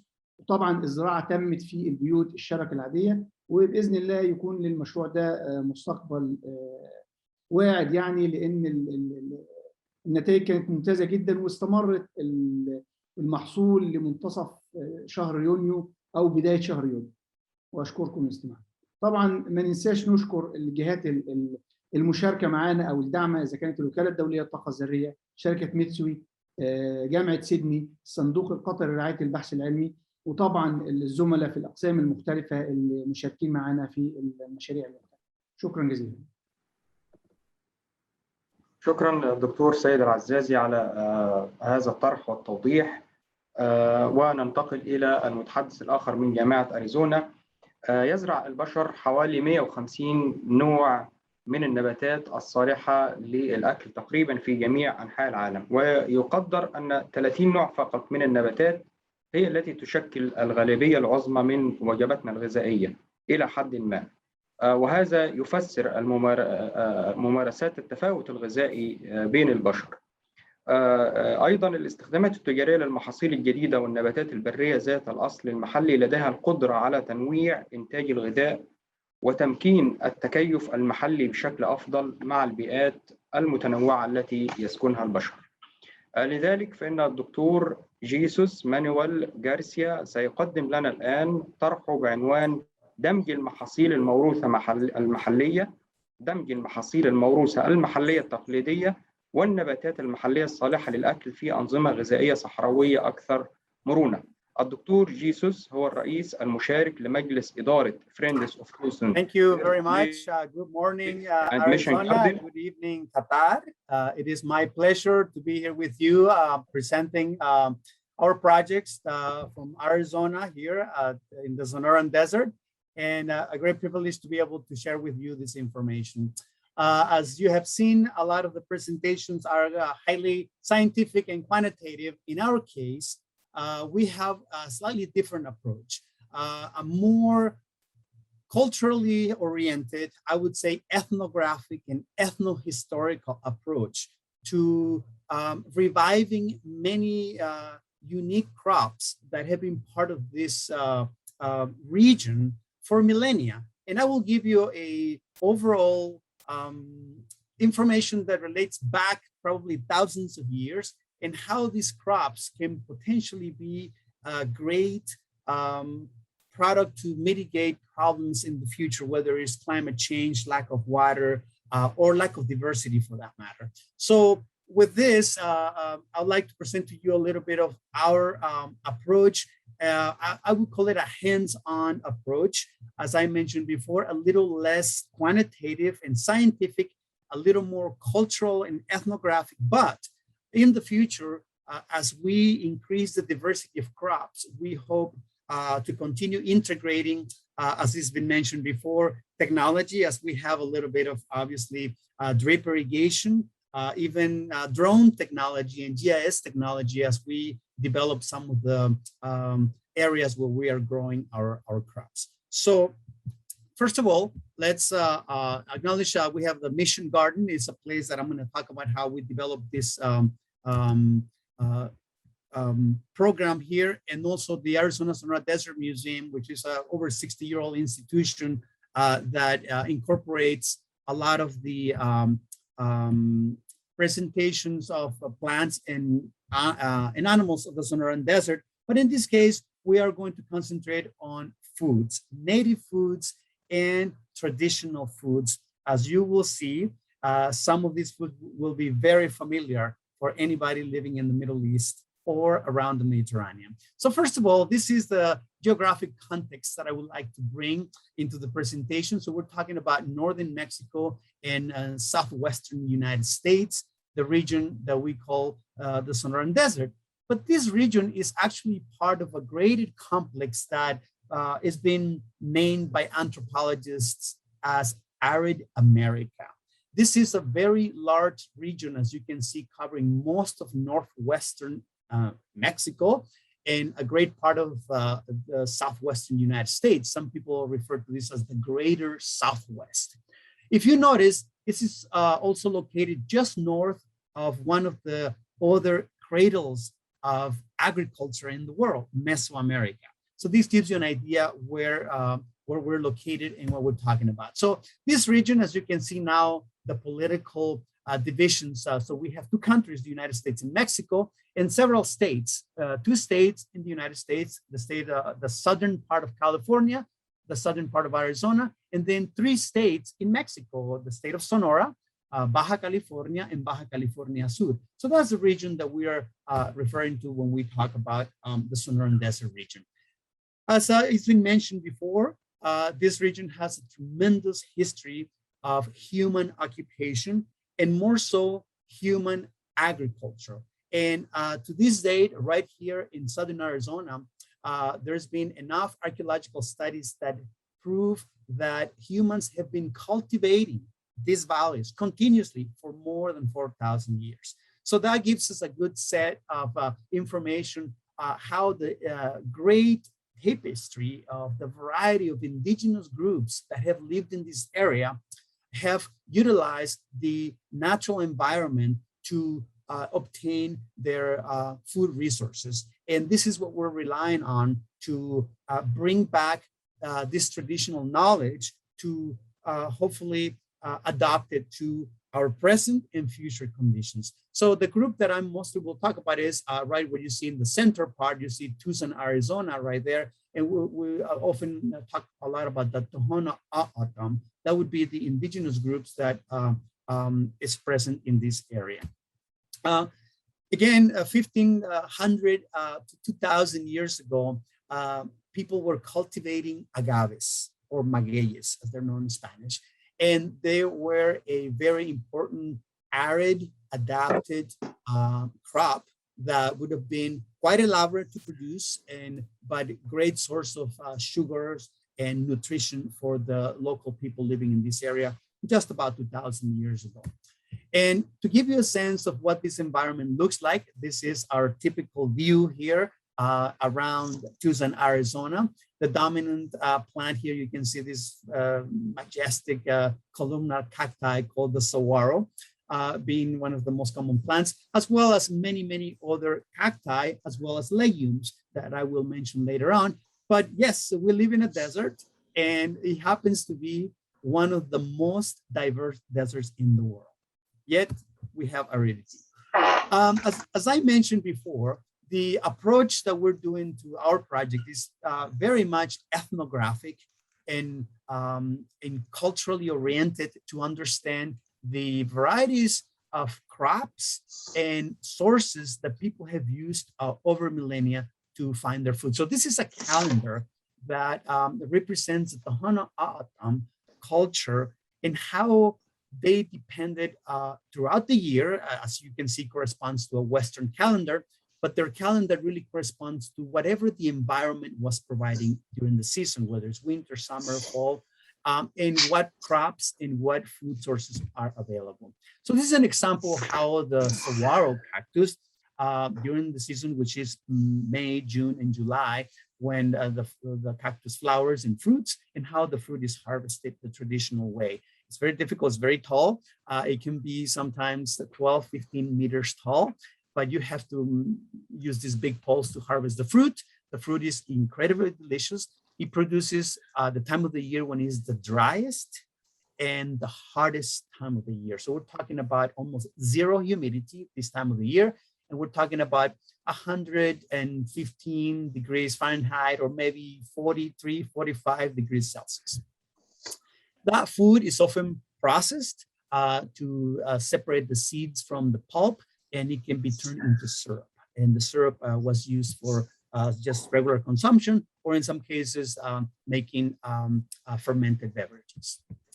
There are other cacti, like in this case is a Cylindropuntia that we call choya, that in this case, you take advantage of the buds not the fruit, but the buds. The flowers, before they open, they are harvested with particular tools that often are made within the area where you are harvesting. Yes, they are full of spines. They have a lot of glochids as well, but there are very simple techniques of cleaning them. And once you clean them, you can saute them in olive oil with onions and garlic. And it's an amazing source of calcium and a staple food for the locals. And this is a food that has been, has made a comeback in years, because we not only promote the understanding where, how these plants grow, but also the process in the cultural and traditional knowledge of harvesting and producing these foods, and conservation as well, how to preserve them. There's another plant called nopal in Spanish, or the prickly pear cactus, or cactus pear as is known around the world. This is a wild species that you can see the spines are tremendous, are very big. The fruits are also full of microscopic miniature spines called glochids. And again, this is a plant that with a particular and specific technique can be cleaned and harvested quite easily. At the same time, when we travel further south into Mexico, there are dozens and dozens of varieties of prickly pear cactus that has been domesticated again for millennia. And these species provide a easier way, better product, more sweetness, better size, better color, better quality overall. As a matter of fact, many of these plants are actually commercially viable throughout Mexico and in the United States. They are produced at large scale in the commercial world. To give you an example, these are some of the varieties that we're working on right now. These are some native and some domesticated varieties of prickly pear cactus that actually are very important for our projects here. We have also prickly pear cactus where the pads are eaten. The pads are quite delicious. We also have a variety of herbs. In this case, it's portulaca, that is a weed that also is a very, very delicious food. And then agaves, as I mentioned, in combination with the history of these plants and how they've been collected, not only for food, but also for mitigating erosion. In this case, we're using them for what we call trincheras or bancales or terracing to protect soil erosion, as well as learning traditional techniques of cooking these agaves and eating them the traditional way. And it's a great source of sugar and natural sugars to eat them. So we have created festivals and education programs to bring back these plants. Here is a prosopis, mesquite, where the beans are used as well for flour with a great source of sugars and nutrition as well. And this is again another ancient food. Parkinsonias, palo verdes is another fruit that is available in the summer. Ironwood, olneas, and also a few varieties of acorns, quercus, a species that we have in the mountains nearby, just about an hour. So this brings us quickly into the story of Europeans arriving to this area in the 1600s. And they brought, in this case, Eusebio Francisco Quino, a Jesuit priest, brought many varieties to Tucson. This would have been the Tucson Valley here in the early 1700s. And this is late in the 1800s. It was a purely agricultural town. And from there, this is Tucson, Arizona in modern times. But here at the base of a mountain, in this mountain, we started 15 years ago, we started this garden, Mission Garden. And the crops that we started here are all very familiar for you. Mission grapes, many fruit trees that includes fruit trees like quinces, pomegranates, wheat that came from the Mediterranean, Spain, pomegranates, figs, grapes, figs, quinces, pomegranates, wonderful varieties of pomegranates that have been here for 200 years, ever since the Europeans' time, citrus like sweet limes, olives, of course, and at the same time, we have a variety of native corns that the native people have been growing here for a long time, as well as native beans and native squash, as well as great varieties of chili peppers, like in this case, the wild chiltepin. So at this point, we have a wonderful mixture of the two worlds. We're so lucky to say that we have a great variety of crops that have been cultivated for millennia here in the Americas, as well as all world crops, mostly from the Mediterranean and the Middle East, who have been cultivated for millennia there, and our environment here being a very Mediterranean environment allows us to have that. Because of that deep history, Tucson, Arizona has become, actually became the first city in the United States to be declared City of Gastronomy by the UNESCO. And this allows us to understand and hopefully provide more education about the variety of crops and cultural traditions of this region. So thank you for your attention. And this is just to give you a quick overview of the project that we've been doing. Yes, a lot of this is very ethnographic, hands-on, growing and increasing the diversity of our crops, and eventually we will move into a more quantitative scientific project to understand and maybe mass produce some of these crops. Thank you very much.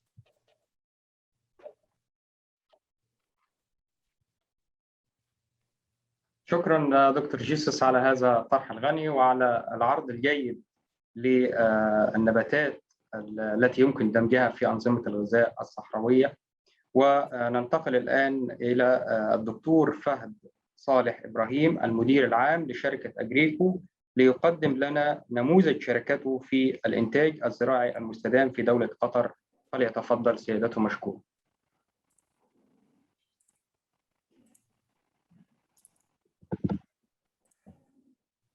السلام عليكم ورحمة الله وبركاته.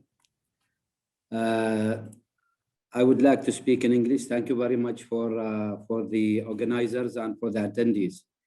We'll be talking about Agrico. Agrico is an organic farming company. I'll be speaking about agriculture in Qatar, touch a little bit about that, and Qatar agriculture challenges such as, of course, basically the environment, water, soil, and climate. Then I'll be talking about Agrico greenhouses, how we developed over the time, new farming techniques, and waste management. Qatar is actually, as you may know, it is actually in the peninsula, in the Arabian Peninsula. It's a peninsula in the Arabian Gulf countries, Gulf region, classified geographically as hot subtropical desert. The cultivated land, it is about 11,000 hectares, as opposed to 1,149,000 of the total area in Qatar. The challenges, of course, as I mentioned, limited fresh water, hot desert climate, and scarce arable land.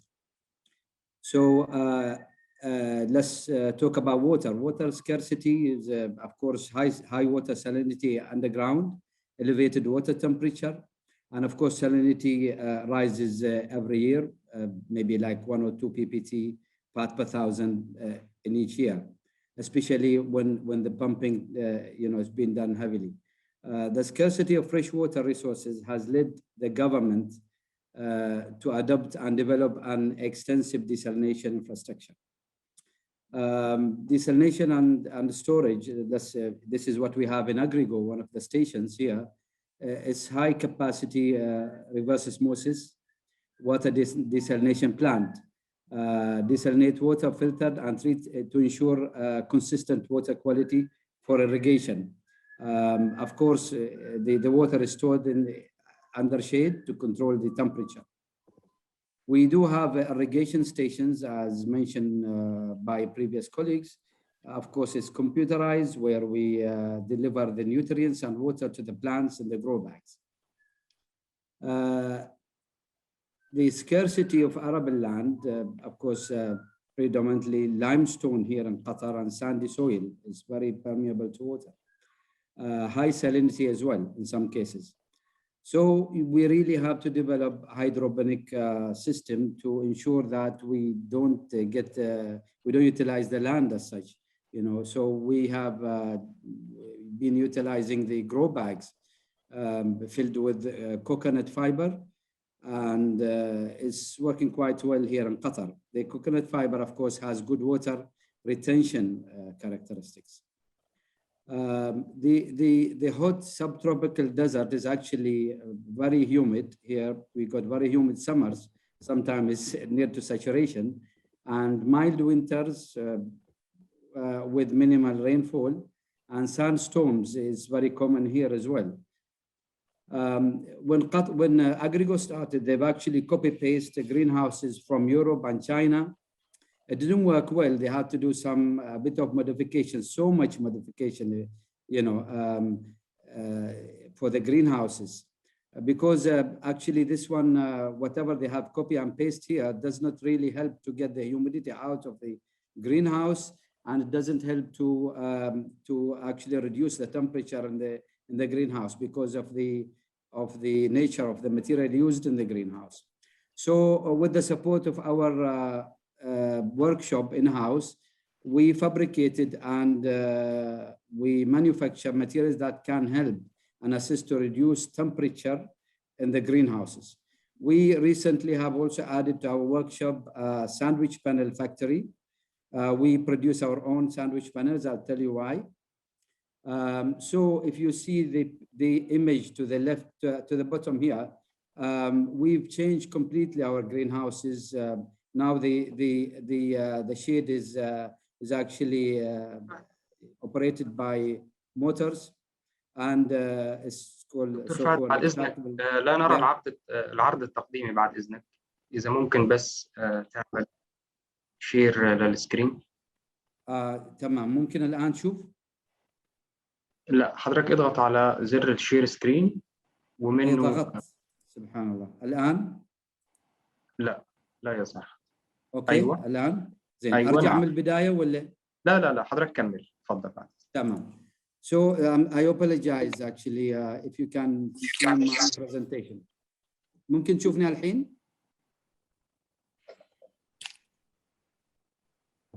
Okay, I hope you can see my screen. So we have also a monitoring station that actually we monitor, and this is the dashboards, the common dashboard we use. We can see various parameters, environmental parameters. We use air condition at night, especially to bring the temperature down below 20, especially for tomato, so that you can set the flower.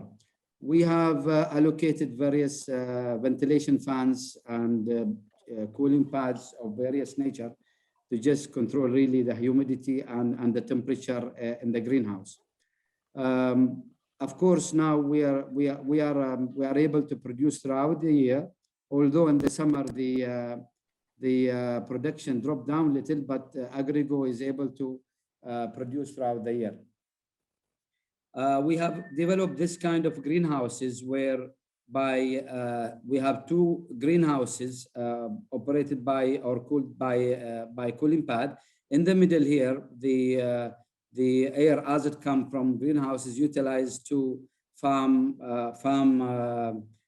fruits and like say for example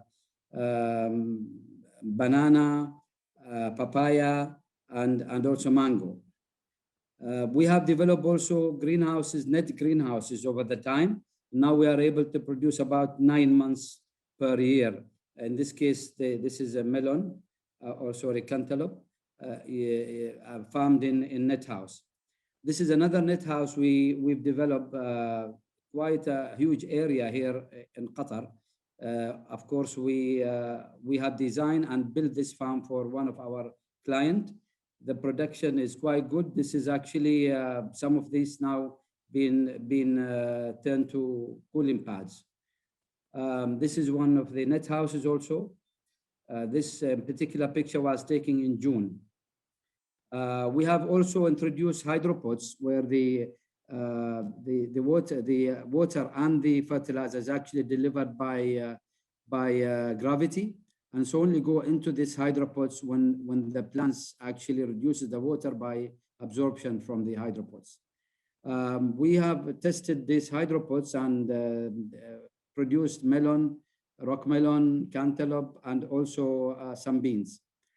In Agrigo, we totally actually manage our waste, the leftover food from the campus, also the end of life cycle of plants. It's all being converted to potting soils and fertilizers. We also now introduce in Qatar so-called biobin. This is an Australian patent. We have been distribute this biobin in many campuses in Qatar here, hotels, restaurants, and also Qatar Airways. So actually, this is like a container which you just dump your leftover food, and then it will turn within 50 days to organic compost. We have also developed farm, vermicompost farm. It will be operating soon to add into our composting or fertilizer collections. We are actually, due to the RO station, we have, of course, byproduct, which is brine water. And I'm doing experiments on halophytes. And now in this picture, you can see jojoba plantation I'm trying here in our farm. We have developed also a shrimp farm producing 350 tons. Of course, people might say we don't have enough water. Well, actually, this particular farm is operated by so-called biofloc, where you introduce bacteria and microorganisms.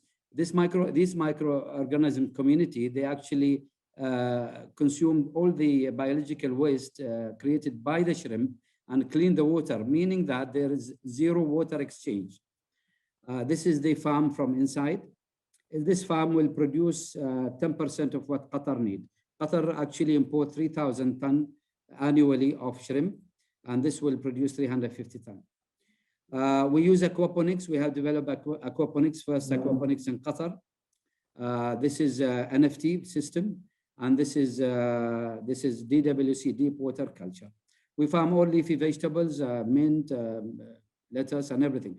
Now I've done experiments on cantaloupe, on DWC here, you can see, and also NFT. In here, this is actually today image I have added just now, and we're going to go commercially. It's working well for us. This is Swiss chard in aquaponics. Aquaponics, of course, it utilizes the biological waste excretion from fish, and the water. Of course, there is zero water exchange. We've actually connected our aquaponics to an LED room, and we managed to produce our lettuce and leafy vegetable using aquaponics water, fish water in LED rooms. These are our products here. This is our fruity vegetables.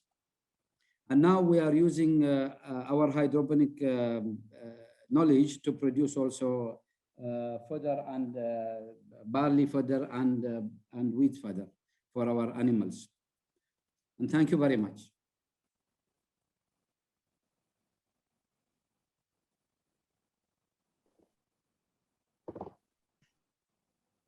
شكرا جزيلا دكتور فهد على هذا الطرح الغني والمختصر والمفيد للعمليات الزراعية التي تتبنوها في شركة أجريكو الرائدة. صراحة نشهد يوما بعد يوم تطور كبير في سوق المنتجات الزراعية، وعلى رأس هذا التقدم والتقنيات المقدمة داخل دولة قطر شركة أجريكو بقيادتكم الحكيمة، وتحياتنا لكل العاملين في هذا الصرح التقني الكبير. شكرا جزيلا لكم. شكرا جزيلا دكتور. الآن نتحول إلى الدكتورة شانا روك، وتحدثنا عن رؤيتها الخاصة بشأن استخدامات المياه، وبخاصة إعادة استخدامات المياه في الزراعة ومدى إقبال المزارعين عليها. الدكتورة شانا هي أستاذ علوم البيئة وأخصائية الإرشاد الزراعي في جامعة أريزونا، فلتتفضل.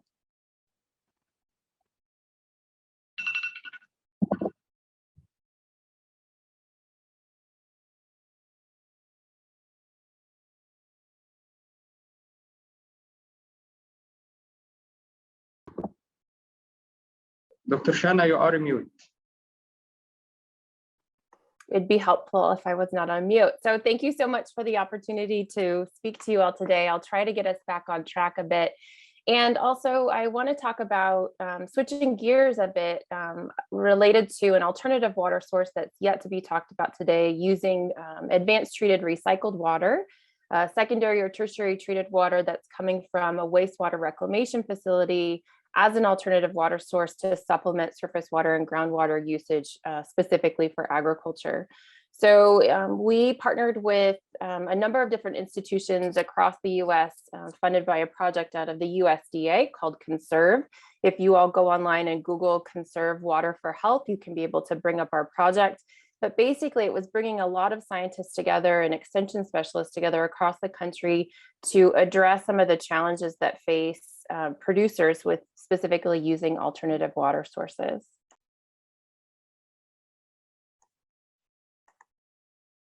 So oftentimes when we're thinking about the optimization of some of these alternative water sources, growers are faced with kind of this decision related to its implementation. So obviously first they're going to think about the economics and the life cycle costs related to bringing in an alternative water source. Secondly, they're going to think about the environmental aspects or impact of using that alternative water source, and that might be, what is its carbon footprint? Ultimately, what is the water quality? Do we need to think about additional discharges out into the environment? And potentially, what are the positive and potentially negative impacts of those? And then lastly, they'll also think about societal views. So it's one thing to say, yes, I'm willing to use an alternative water source. As a whole nother thing to think about consumers and consumers of some of these products, and if they'd be willing to purchase or to buy products that were grown using an alternative water source that originally was a waste product. So what are some of the ways that we combat these concerns? Here in the US, we have highly regulated facilities regulated by the state and then also regulated by US EPA. Oftentimes, water reclamation facilities treat water to extremely high standards, and oftentimes that water quality might be better than the existing water sources that some of our growers are using. As I said before, we have intense regulation and permitting structures. And some of the ways that we combat community concerns or user concerns or grower concerns is really through outreach and education and getting growers to have a more close understanding of the water treatment process and potentially how that could benefit them. So I'm going to talk about a survey that was conducted across the Southwest states listed here. So California, Nevada, Utah, Arizona, Colorado, New Mexico, and Texas. We had over 500 respondents, and we were really targeting industry. So we were targeting growers, we were targeting irrigation districts, and we were targeting water users across those different regions. We partnered with the University of Maryland, and then also obviously the University of Arizona. So this survey was really, again, focused on grower perceptions. And so we asked folks about their current water sources and water availability. We asked about potential support for uses of these non-traditional waters. Obviously, we asked about concerns as well. We did ask about different implementation strategies. So what would they be willing to use alternative water sources for, and what would they not? And then kind of these open-ended questions related to what would reduce your concerns about non-traditional water. So overall, is water availability a concern for you? As you heard from previous speakers here in the Southwest, we're facing Tier 1 restrictions, and specifically for the state of Arizona, that's looking at central Arizona agriculture and looking at dramatic shifts in water availability. So you can see well over 50% of the growers that we surveyed had concerns specifically related to water availability into the future. When we asked them about their current knowledge related to recycled water or reclaimed water, we had some folks, so about 40% said they had a little bit of knowledge, but you do see that we had a substantial amount of folks that said somewhat knowledgeable or very little knowledge or no knowledge at all about these alternative water sources. And so some of the things that we do in our extension programs are really trying to combat that lack of knowledge and understanding to try to create extension tools and resources that are available for industry so that they can better learn about the pros and cons of the use of recycled water. We did ask folks about the activities that they would use non-traditional water sources for. So the top 5 activities ranked here, obviously irrigation of forage crops, dust control, heating or cooling. We did see in the top 5 irrigation of food crops and then irrigation of nursery grown products. However, as we start to see water become more intimate with the process, we start to see this shift into these least favorable activities.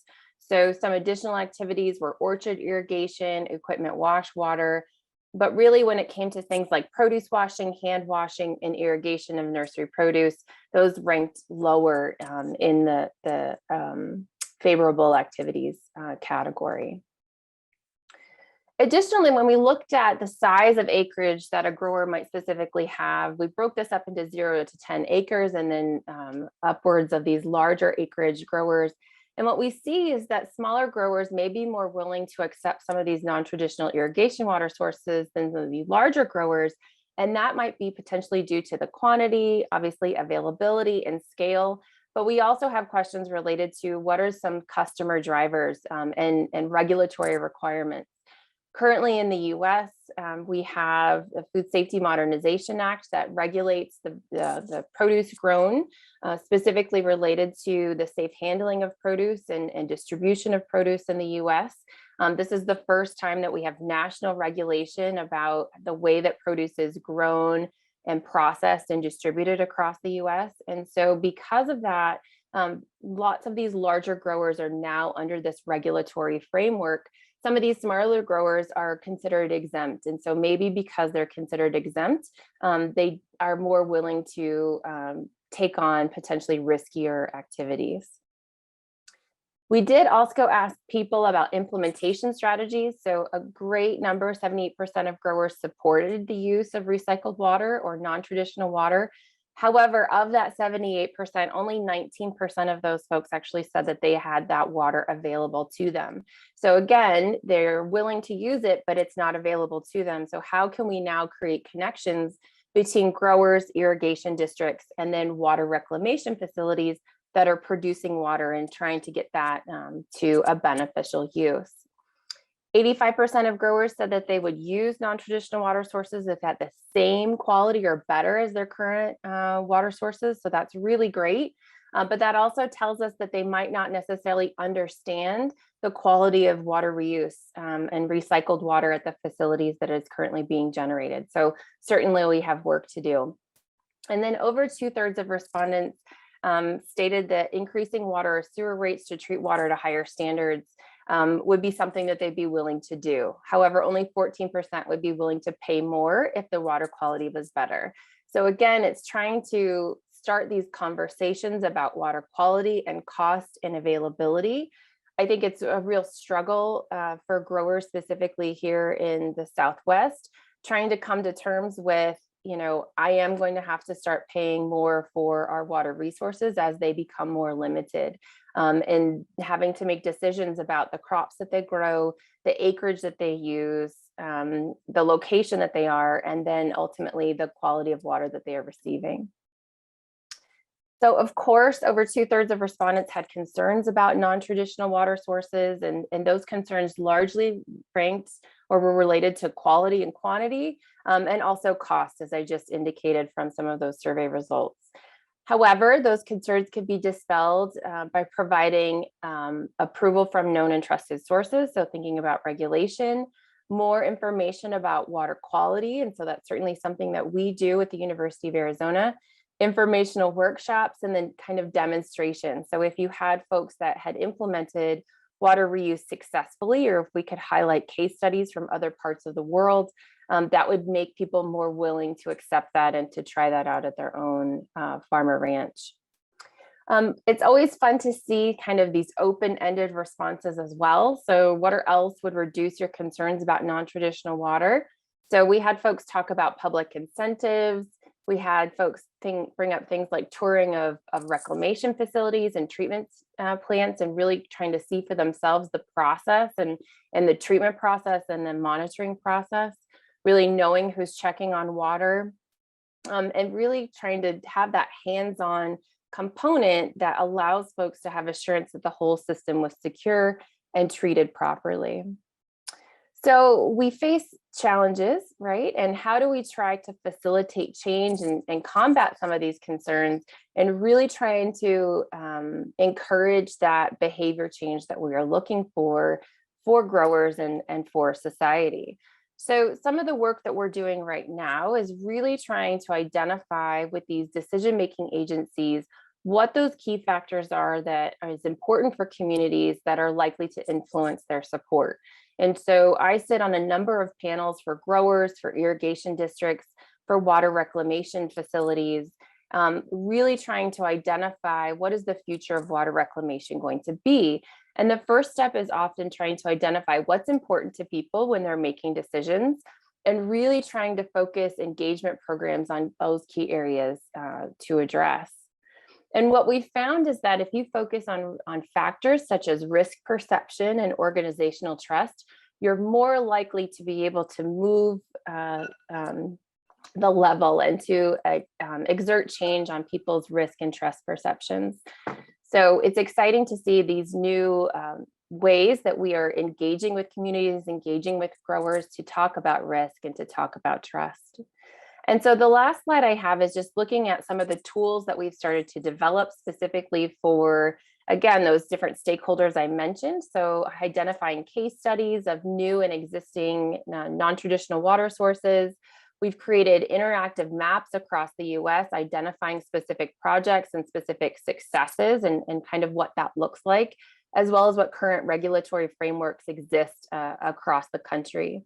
We do have that website for relevant information, so I encourage you all to go online and Google conserve water for food and take a look at some of the tools that we've created. And we've also tried to create some new and innovative mechanisms to start to educate and inform some of these younger generation of growers and students that are going to be coming into that workforce. And with that, I will go ahead and stop. Thank you so much for the opportunity to speak to you all today. شكرا جزيلا دكتورة شانا على هذا الطرح الغني وعلى أيضا الوقت الخاص بهذه المحاضرة الطيبة، وسيكون إن شاء الله لنا دخول على الويب سايت أو الموقع الإلكتروني الذي تم طرحه خلال هذه المحاضرة الشيقة. الآن ننتقل إلى متحدث من قطر وهو السيد كارول خضيرة، وهو مهندس زراعي أول في شركة قطر للأسمدة، يتحدث عن التطبيقات الزراعية في البيوت المحمية ذات التقنية العالية والموفرة للمياه في دولة قطر. فليتفضل. Yes, good morning everybody, and good afternoon, good evening.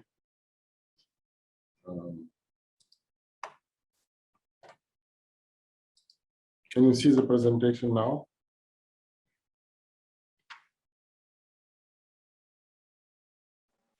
Yes. نعم. Okay. I will be presenting the use of high-tech greenhouses in the desert and what are the benefits of using such technologies and why in the deserts. So first, let's start with why high-tech greenhouses. So if we compared the water use efficiency for every kg of tomatoes grown in open field, you will consume 300 liters of water.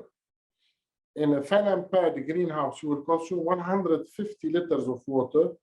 But in a high-tech greenhouse, the latest records in Netherlands have reached 5 liters of water for every kg of tomatoes.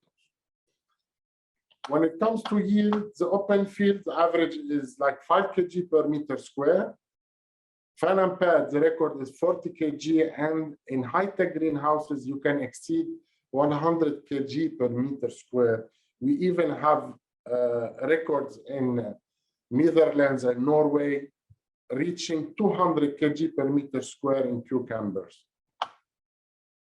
Furthermore, additional benefits of high-tech greenhouses, they are more resilient to climate change. For example, here in Qatar, when we have a sandstorm outside, inside the high-tech greenhouse, everything is just like normal. It is completely isolated from the outside environment.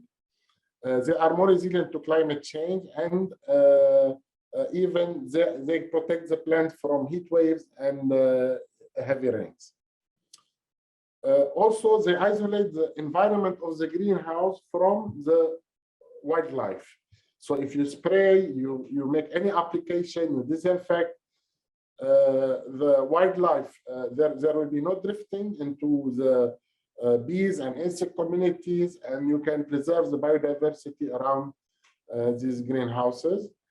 We were able to reduce, because of the tightness of the greenhouse, the larger insect could not enter inside the greenhouse. So many pesticides we stopped using. We don't use herbicides. We don't use chemicals to treat the soil because it's sterile medium. So we don't use, we already, this one, when you move to hydroponic, you stop using anyway. But also we noticed that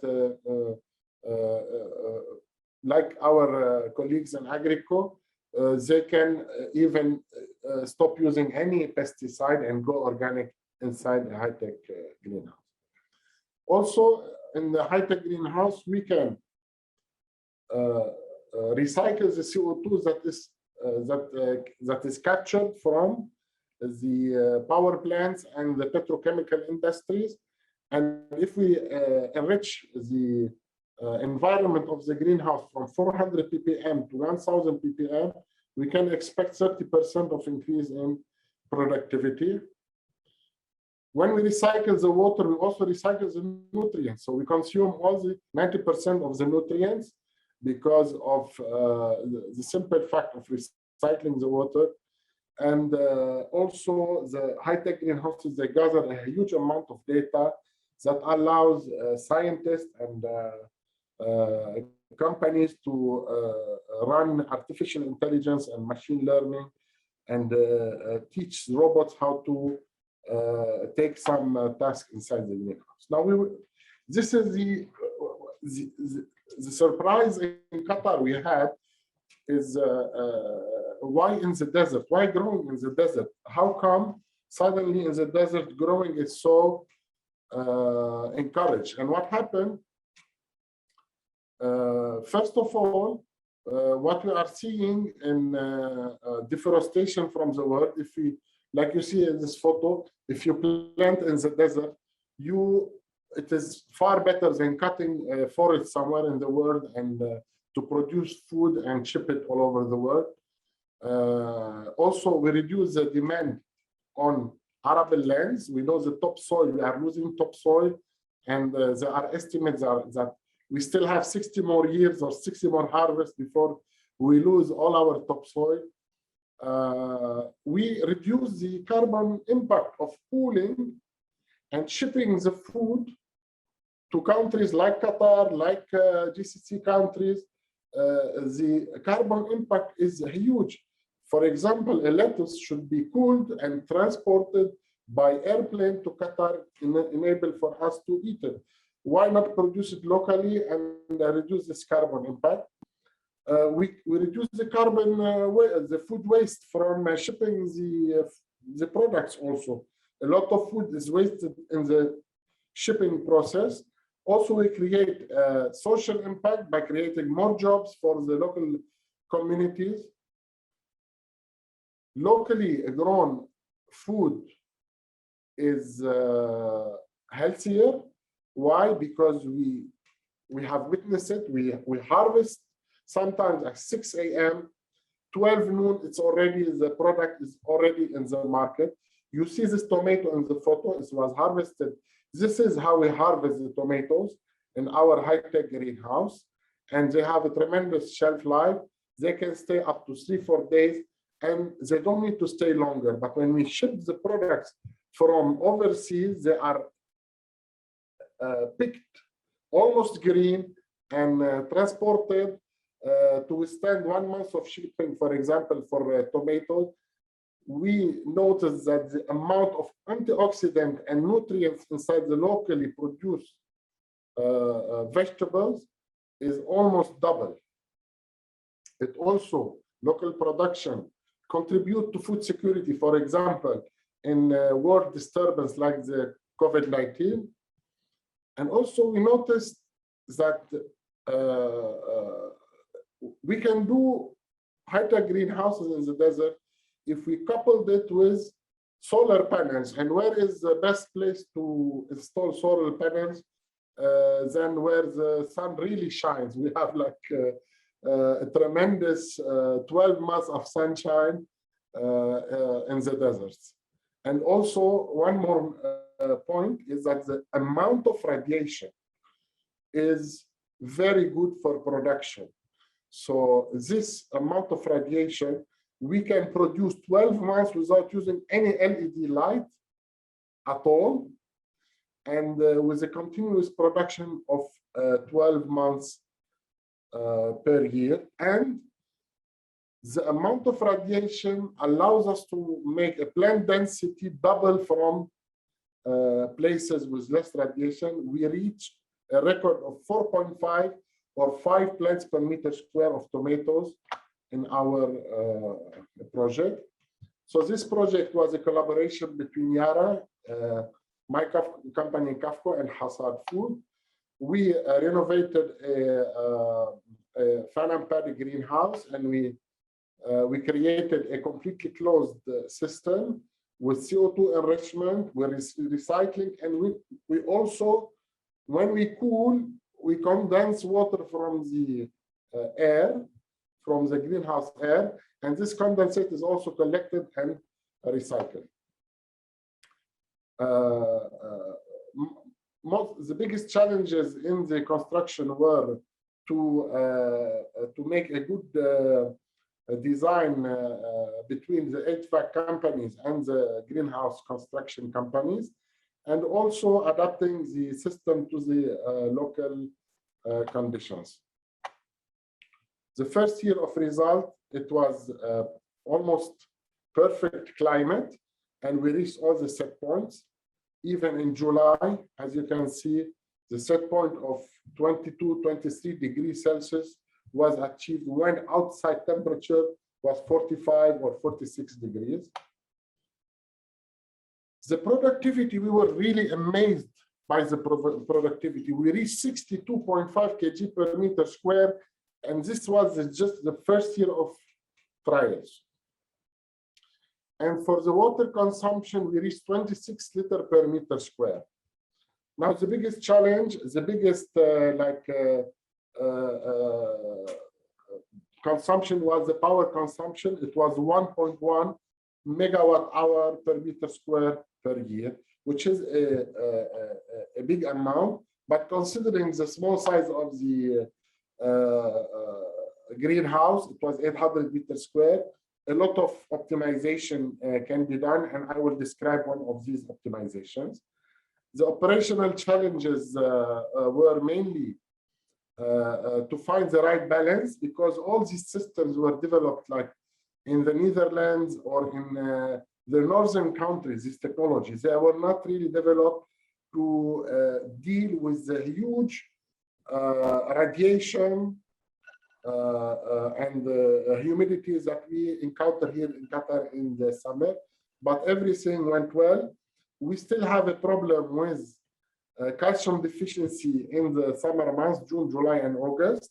We still don't know how to fix it, and we are studying it with universities and experts, even from Wageningen University. We are trying always to see how we can fix this problem.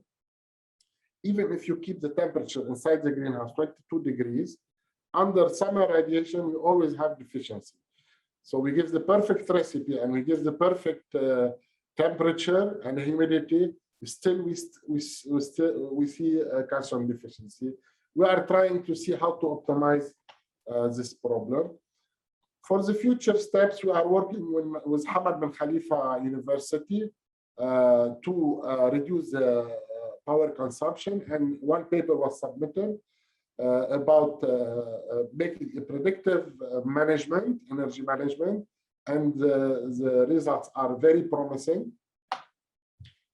One of the future enhancements will be to use renewable energy source. And I will give you one example, because always when we talk about renewable, it's like a faraway dream and something that cannot be achieved. I was reading the papers, and I noted this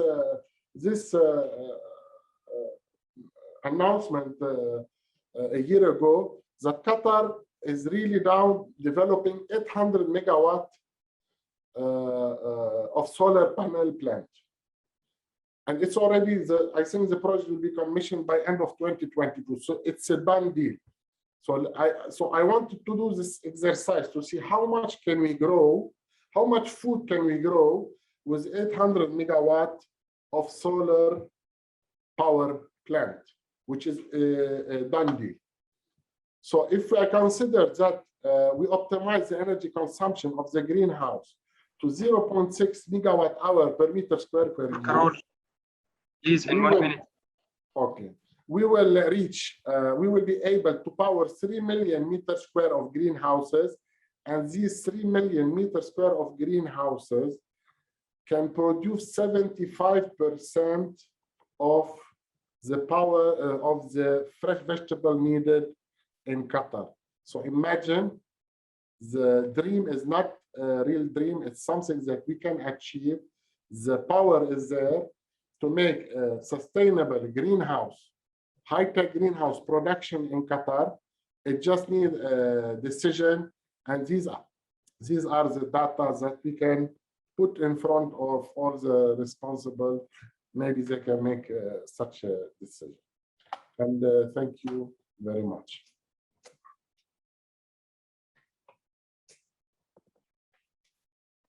شكرا جزيلا دكتور كيرول على هذا العرض الجيد والطرح والبيانات الدقيقة التي تم عرضها واستخدام الطاقات البديلة في الإنتاج الزراعي. ننتقل الآن إلى المتحدث الأخير وليس آخرا، ويتحدث إلينا في موضوع مهم جدا. يسمح لي فقط أن أقدمه في أقل من دقيقة. سيتحدث إلينا الدكتور جويل كويلو عن الطحالب الدقيقة التي اجتذبت مؤخرا اهتماما كبيرا في جميع أنحاء العالم نظرا لإمكانيات تطبيقها في مجالات الطاقة المتجددة والصيدلة الحيوية والصناعات الغذائية، وتعد أيضا مصدر متجدد ومستدام للوقود الحيوي. وأيضا سيعرض لنا الدكتور جويل الزراعة القائمة على التربة، الصعوبات التي تواجهها، وكيف تم تطوير نظم الزراعة الحديثة المعتمدة على المياه أو بدون تربة. الدكتور جويل هو أستاذ مشارك في جامعة أريزونا ونائب رئيس الجمعية أو الرابطة الدولية للزراعة الرأسية. فليتفضل سيادة. Thank you all very much, and thank you, Mohammed, for the kind. Yes, and thank you for the kind introduction. So I'm going to talk about, I'm the final speaker, but don't worry, I'm going to zip through my presentation. So I just would like to add to this conversation 2 more innovations that are well positioned to meet our requirements or our food demands that is growing and increasing in the next 30 years. So I'm preaching to the choir here. We all recognize there's an urgent planetary grand challenge, and that is food. And that is because by the end of the next 30 years, we will have added another Africa and another Europe to our planet in terms of population. And so the United Nations projects that we have to increase our food production by 70% in the next 30 years, or we have to double our crop production. But that is such a tall order because our current agriculture is already utilizing 70% of all freshwater withdrawals, almost half of our habitable land, and 30% of annual energy expenditures. So the only way really that we could double our crop production or increase our food production in the next 30 years is by innovating. So we have to innovate. And one such innovation is vertical farming. Vertical farming is not a silver bullet. It's not meant to replace traditional agriculture. What we need is a package of competent solutions that will promote sustainable and resilient production of crops and food that will enable us to meet our demand in the next 30 years. So there are 2 types of vertical farms. One is the warehouse vertical farm. You probably have seen this picture in newspapers. So imagine a warehouse where you have a controlled environment, you're controlling the air temperature, the relative humidity, you're controlling the light. You're not using solar radiation, you're using LEDs, you're controlling the light intensity, you're controlling the colors of the light or the wavelength. You're controlling the photo period of the light per day, and you're not using any soil. You're delivering the nutrients to the plants using liquid nutrient solution, which is known as hydroponics. Some are using aeroponics, which is spraying the liquid into the root zone. And then you've got your crops growing in these hydroponic layers that are essentially arranged one on top of another in a vertical orientation, which is why this is referred to as a vertical farm. So the main impact of vertical farm is, number one, you divorce crop production from the impacts of location, weather, climate, and season. And number two, you're able to do your crop production 24/7 and 365 days a year. And this is a clean operation, so you don't need any pesticides or herbicides. And also the yield is optimized because you have a fully controlled environment, and the crop quality is also maximized. So this is an example of a commercial operation in Japan. This is Spread, the company. This is an American vertical farm called Aero Farms, which is located in New Jersey. This is Plenty in Silicon Valley. It's another vertical farming company. So that is the warehouse type of vertical farm. There's another paradigm, which is the modular vertical farm. So instead of working with this huge, voluminous warehouse, you can work with modular units. Such as this one, which is being hawked by this German company, Detail Engineering. And you can interconnect them like Lego blocks according to certain geometric configurations that you prefer. And so you can form this vertical farm. And of course, the most common type of modular unit for a vertical farm is your ubiquitous shipping container, which of course can be retrofitted to be a modular unit for a vertical farm, which my lab group at the University of Arizona has done precisely. So we bought this used shipping container, and I worked with my students to retrofit it. And so we have a vertical farming unit that is modular that my students are using for growing crops and for research and educational purposes as well. But we're using it as well as our site for inventing new and original growing systems for vertical farms. So another way of looking at vertical farms is using these two operational models. One is to look at vertical farms as either fixed or mobile. So this one from Aero Farms, this is clearly a fixed vertical farm because the hydroponic trays that are piled one on top of another, they're static, they're immovable, they're not moving. And so if you have to harvest the crops, you are the one who needs to move. And so to reach the upper reaches of the shelves, you need something like a cherry picker, for instance. But we have this mobile vertical farm, which is a robotic vertical farm, or we refer to it as a Go Vertical Farm. So this is an original design that my group and I developed. So essentially what you have is you have a mover robot, and on top of that is sitting this growing structure where you're growing the crops using hydroponics or nutrients, and also you're providing the lighting systems using LED bars. And there are many embodiments of this. You can have, the conventional hydroponic trays, and so on and so forth. So there, again, and it can be vertical in terms of horizontal as well. But the idea here is that you've got these individual units of robots that are remotely controlled, so they don't have to be operated using human labor. But of course, a human has to control them remotely. But the good thing about that is that you can go through the planting operation, the growing operation, the harvesting operation completely hands off without the necessity for workers to go inside this controlled room. And that makes it really very efficient as well as safe and clean. And so this is how the operational protocol works. Imagine this to be a side view of a multi-story warehouse and you've got different floors, and this is your algae bot. So the algae bots are occupying each of the floors, and for the algae bot to move into, say, the harvesting area and the replanting area, they could be called remotely to ride an elevator, and therefore to move to where the harvesting needs to take place and the replanting needs to take place before they are moved back into the growing rooms. This is a top view. And this is just one rendition, a 3D rendition of what it could look like. And this is a top view again. So essentially, so you've got these mover robots here. This is the harvesting. So you empty the crops from the algae bot. The algae bot moves to the replanting room, and then the new seedlings are loaded onto the robots. They ride the elevator, go to the correct floor. And the idea in the growing room is you control the set of environmental factors so that, for instance, on this side, as the algae bots move from right to left, the environment is optimized for growth, so that by the time the algae bots reach the end of this room or section of the room, they're fully mature or fully grown. They then transfer to the other side of the room. And in here, then, the environmental conditions are modified so that they're not designed for optimal growth and yield, but for optimal nutrient content and flavor profile. So these are what you may refer to as the finishing of the crops. So by the time the crops reach this portion next to the elevator, they're fully grown and they have the correct flavor and they have the correct nutrient profile. So then they're called on to ride the elevator for the harvesting and so on and so forth.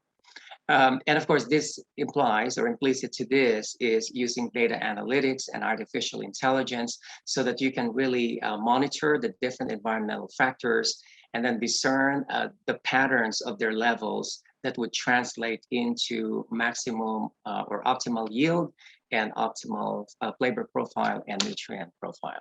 So these are the major advantages of a Go vertical farm. Now we go to the microalgae vertical farm. So algae, why are we bothering with algae? So this is a greenhouse facility we have at the University of Arizona on top of a parking lot, which we're using. So different algae species really produce very valuable biochemicals or compounds, including nutraceuticals. You probably have heard of omega-3 fatty acids. Those are high-value products that are being added to from infant formula to other types of products that are widely used globally. They're a source of protein, human-grade protein, cosmetic ingredients, animal aquaculture feed, pharmaceuticals, and so on and so forth. And so the idea is so that you can mass produce these compounds, you need to mass produce the biomass of the algae. And the best way to do that is by growing them in bioreactors. So a bioreactor, quite simply, is a vessel or a container where you make some controls of environmental parameters, the ones that are significant, so that you can really optimize the growth of the algae. So this is the original air accordion photobioreactor that my laboratory group and I designed. And it's been patented and it's been licensed to a startup company called AlgaeCell. So this is what it looks like in a full-scale operation. So this is inside that greenhouse I showed you. So essentially, this is a pneumatic type of bioreactor where air is being bubbled from the bottom, and so it goes up. So in a conventional bubble column, you have vertically straight walls, but that is inefficient in terms of the hydrodynamic mixing. In this case, you have a zigzag angle as you go vertically upwards, and that really helps significantly in terms of promoting the hydrodynamic mixing of the algae. And the secret sauce for a bioreactor, as you go from small scale to large scale, is being able to maintain consistently its hydrodynamic mixing profile. If you fail to do that, your culture grows well in a small scale, in a beaker, in a bottle in the laboratory, but when you go to the field for the large scale operation, the growth rate plummets and it really drops. But with our bioreactor, because we're able to maintain that hydrodynamic mixing, we're able to duplicate the growth rate, the high growth rate from the laboratory to the commercial operation.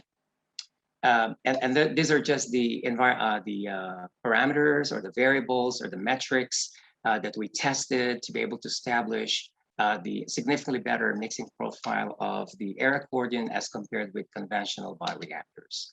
And this is just showing you a time profile. This is day 0, this is about day 14. And you can see the progressive increase in the intensity of the greenness of the culture because the biomass is growing significantly over time. You can also use not only photoautotropic mode of production, but heterotropic, meaning say fermentation. But because of lack of time, I'm not going to go into that. So these are just some of the advantages. A significant advantage of this is that this is much lower cost compared with most conventional bioreactors, because most conventional bioreactors are made of glass, polyvinyl chloride, polycarbonate, which are really very costly materials. But this is made of soft polyethylene. And for a lot of Arab countries that have petroleum, this is a natural byproduct of the process. And there are ways as well to recycle this to make it sustainable. This is just another type of bioreactor that we developed. And that's it. I really thank you.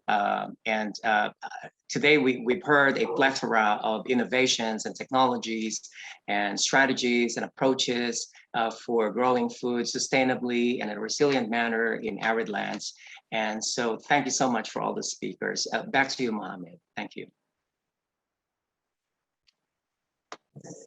شكرا جزيلا صديقي العزيز الدكتور جويل على هذا الطرح الغني، وأود أن أنتهز الفرصة حقيقة لأوجه ليك جزيل الشكر والعرفان على مجهوداتك وتعاونك المثمر معنا. فأستطيع القول أنك أنت الجندي المجهول وراء هذا الحدث العلمي الفريد، والذي سيكون إن شاء الله تعالى بمثابة انطلاقة متميزة نحو إثراء التعاون العلمي والتقني بين قطر والولايات المتحدة الأمريكية.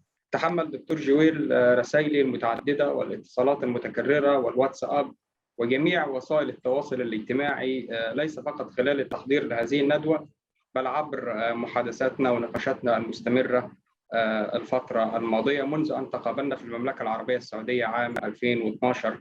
فشكرا جزيلا لك على مجهوداتك في التحضير لهذه الندوة. الآن ننتقل معكم إلى فقرة الأسئلة والأجوبة التي طرحها المشاركين. أرى أمامي تقريبا 11 سؤال. نبدأ بالسؤال الأول. المتحدث أو يعني من يجد لديه طرح أو إجابة مناسبة لهذا السؤال فليتفضل. يسأل المشارك عن أن الظروف المناخية الموجودة في أريزونا تختلف عن الظروف الموجودة في مناخ دول الخليج العربية. دول الخليج العربية فيها مناخ جاف، وفي أريزونا مناخ عالي الرطوبة. كيف يمكن لهذا الاختلاف؟ إيه هي الخبرة التي تقدم في جامعة أريزونا للتعامل مع البيئة الرطبة؟ I can address that real quickly, and that is absolutely correct. That is one defining difference between the summer climate of Qatar and the summer climate of Arizona, and that is humidity. Even though we have about roughly a month of monsoon season, typically in July or early August, where we have a lot of rain and the humidity goes up. But if you look at the entire year, that's the exception rather than the rule. The rest of the year, our humidity is relatively significantly lower than that in Qatar. And so that is one of the main challenges that Qatar is facing, particularly in the summer months, because to be able to lengthen your growing season, you have to be able to solve not just the problem of the heat, but also the humidity. And this is where the indoor farm or indoor controlled environment agriculture strategy comes in. And one of our speakers, and forgive me, I don't remember the name, actually addressed this in terms of developing a dehumidification technology so that not only can the humidity inside the control room be lowered, but he can recycle and reuse the fresh water that comes out of that approach or technology. So I'm really excited to follow the development of that innovation. Thanks. نعم، شكرا جزيلا. السؤال التالي من أيضا مشارك ستيوارد رايت. ستيوارد يسأل أن قطر لديها مستوى عالي من الرطوبة، وهو يستخدم تقنية تسمى ال AWG، وحدات ال AWG لبرنامج الإكسار الخاص به، ويمكن إنتاج من 3000 إلى 30,000 لتر من المياه يوميا. وهو يسأل هل هذا النظام مطبق في قطر أو حتى في أريزونا؟ لو في أحد المتحدثين من قطر يوضح لنا إذا كان هذا النظام مطبق عندنا.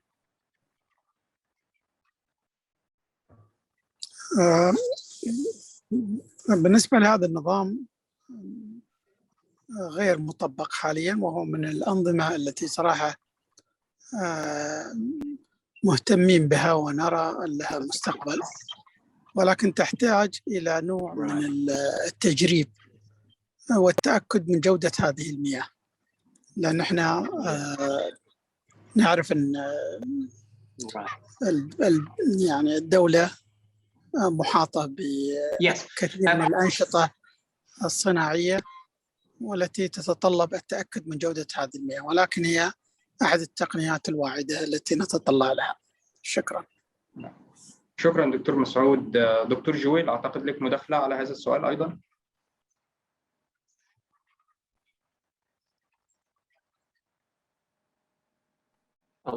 Yeah. Okay. So that is very much related. Oh, I'm sorry. Is that for me or for someone else?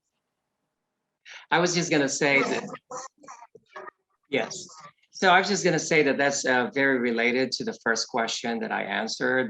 I believe the name is Professor Saud, one of our earlier speakers who addressed part of this, and that is he's developed this technology for the humidification, and in the process, recycling and reusing the water that's been removed from the air. So that is being addressed, and I really am excited to know more details about that approach.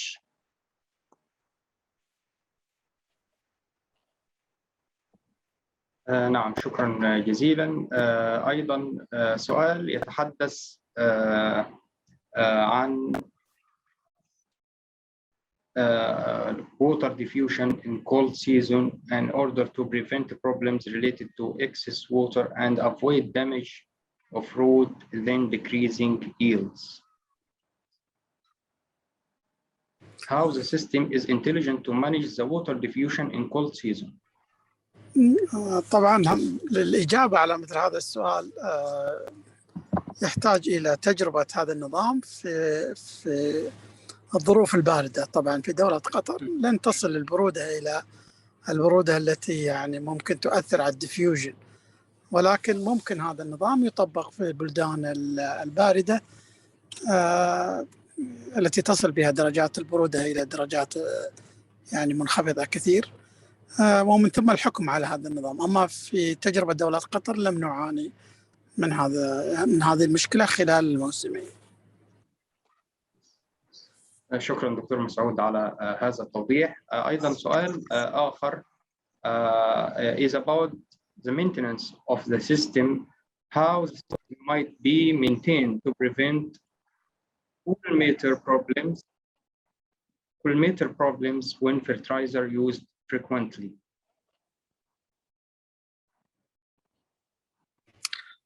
طبعا احنا في هذا النظام السؤال ليس موضح لأحد المتحدثين. أعتقد أنه يتحدث عن نظم الري. ممكن الدكتور مسعود المري يجيب علينا، أو أيضا أحد المتحدثين من أريزونا إذا سمحت.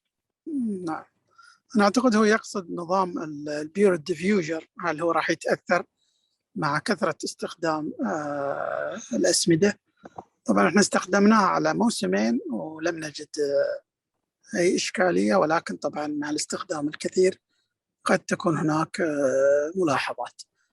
ويعني هو مصنوع من مادة بلاستيكية، فبالتالي خلال هذه الفترة لم نلاحظ أي تغير في خصائص هذا النظام، ولكن كان فقط لموسمين أي سنتين. أكثر من ذلك أعتقد يحتاج إلى تجارب إضافية.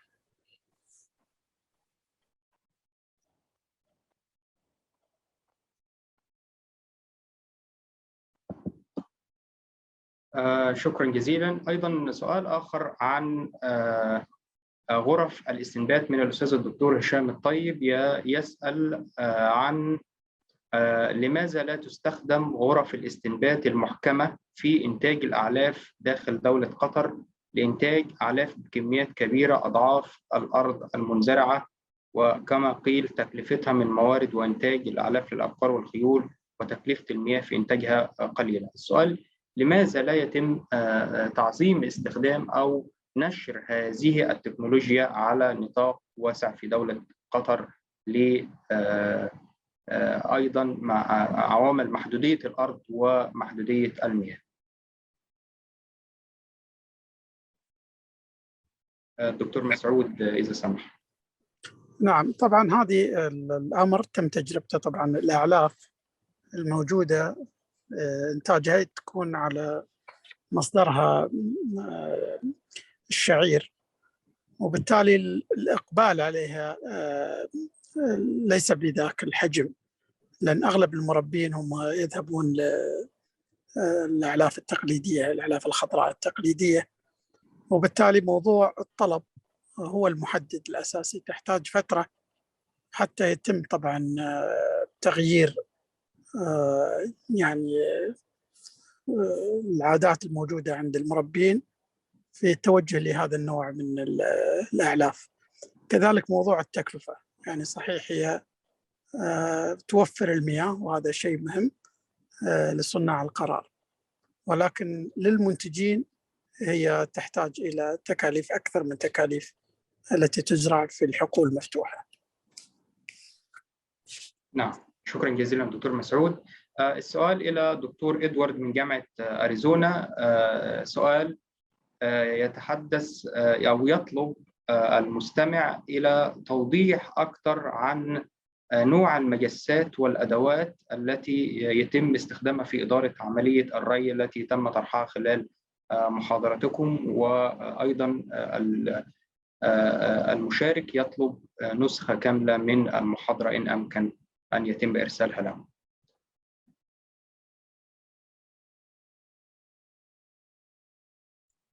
Sure. So you can get a copy of my presentation. I'm not sure if we're making all of them available, but you certainly can write me at ecmartin@arizona.edu, and I can send you a copy of it.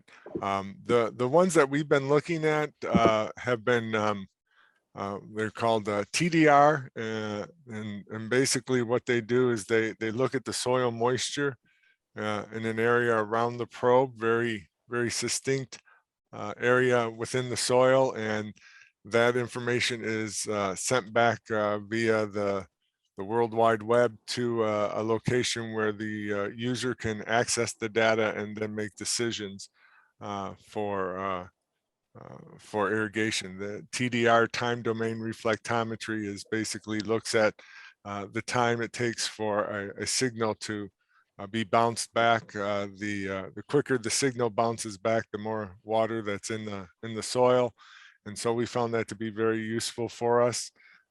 But there's also other devices which are much more simpler, a little less accurate, watermark sensors, even suction lysimeters, things like that, that measure the suction within the soil, how tightly the soil is holding the water, can be used. So it kind of, I want to say that it varies, and it varies mostly on funding, right? Money, how much funds, how much money you want to put into the system. So you can get some very accurate data. And of course, the more data that you have out in the field, the more points you have, the better off you are.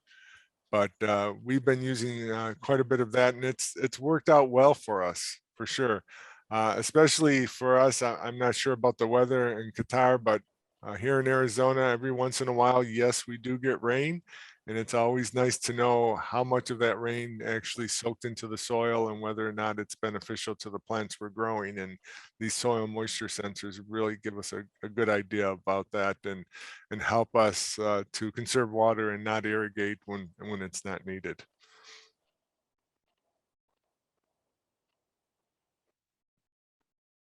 شكرا دكتور إدوارد على هذا التوضيح. السؤال إلى الدكتور فهد إبراهيم من شركة أجريكو. يتساءل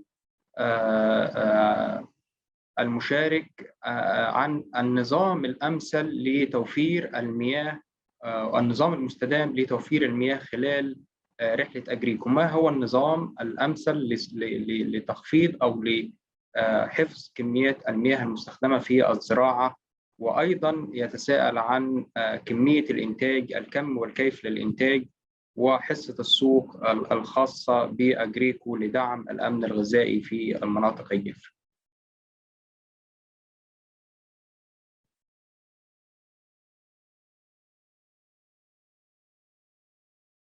دكتور فهد متواجد معنا؟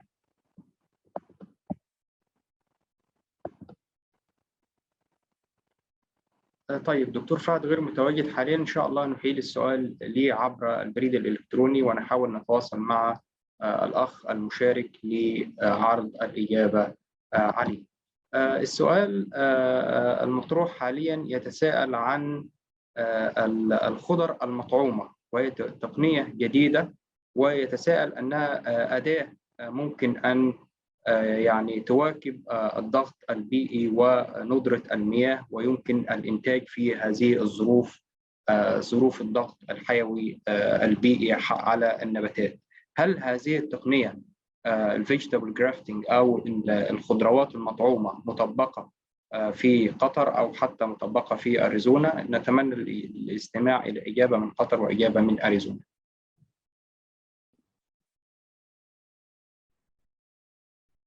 السلام عليكم.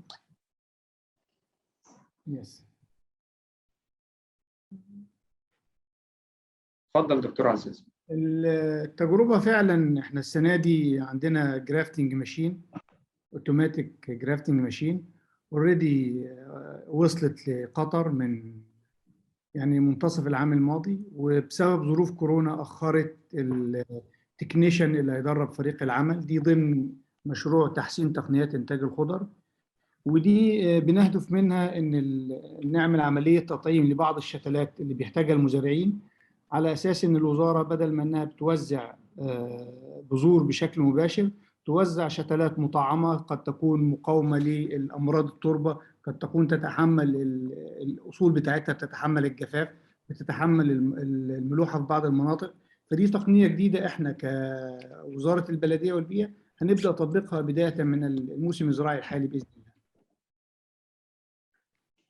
شكرا دكتور عزازي. هل هناك أيضا توضيح من الأساتذة من جامعة أريزونا؟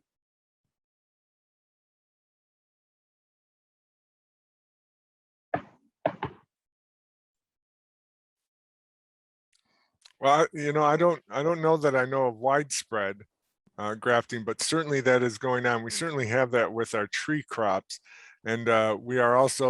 I know that we've done some grafting with our cucurbits, and doing some grafting. So what we're seeing is, yeah, some of the transplants. So those are purchased by the large producers. Those producers are looking into grafting in order to get more out. Most of it has been for resistance to diseases. So I don't know that we've actually seen grafting as far as looking at it for improving the variety as far as water use or drought tolerance, etc. So most of it's been for diseases that we've seen so far.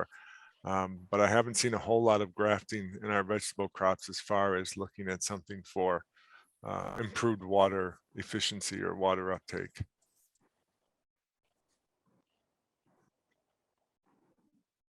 شكرا جزيلا دكتور إدوارد. السؤال الآن أيضا، هل يمكن الاستفادة من خزانات المياه الجوفية عالية الملوحة في قطر، وخاصة في مراحل تناقص كميات الأمطار في مواسمها المعتادة؟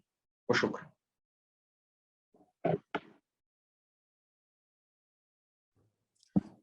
طبعا هذا الأمر مستخدم حاليا. هناك بعض المزارع خاصة في جنوب دولة قطر يعني درجة الملوحة في المياه الجوفية مستخرجة عالية، ويستخدمون تقنيات ريفيرس اسموسيس أو التناضح العكسي لعملية التحلية واستخدام المياه في الزراعة. فهناك وحدات تحلية في أغلب المزارع التي تقع في الخزان عالي الملوحة، الخزان الجوفي عالي الملوحة. نعم، شكرا جزيلا دكتور مسعود على هذا التوضيح. السؤال الأخير: ما هو مدى استخدام الأسمدة الحيوية والأحياء الدقيقة الحيوية في الإنتاج الزراعي في قطر، وما هو مستقبلها؟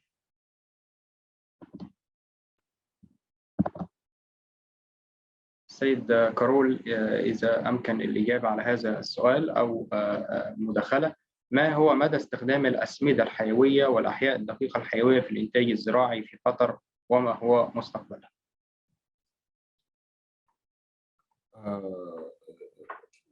مدى الاستخدام ضعيف في الوقت الحالي، بس ولكن استخدامه على المدى البعيد فيه جدا potential يعني عالي.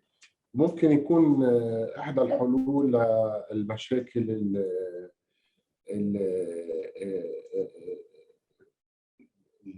مشاكل الستريس على النباتات. فخاصة معلش I will speak in English because I don't know how to say it in Arabic, especially when we are using the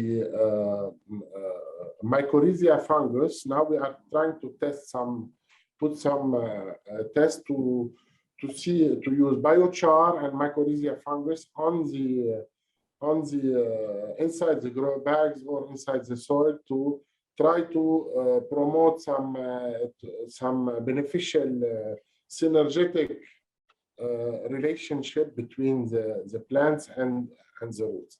This is a tremendous domain, and also I can confirm also we are working with Qatar University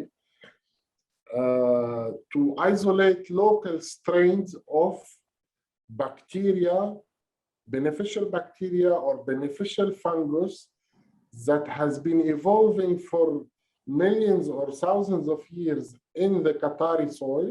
So we look at Qatar, it is like a desert from outside, but we don't know what's under the ground. Under the ground, it's a complete range of biodiversity that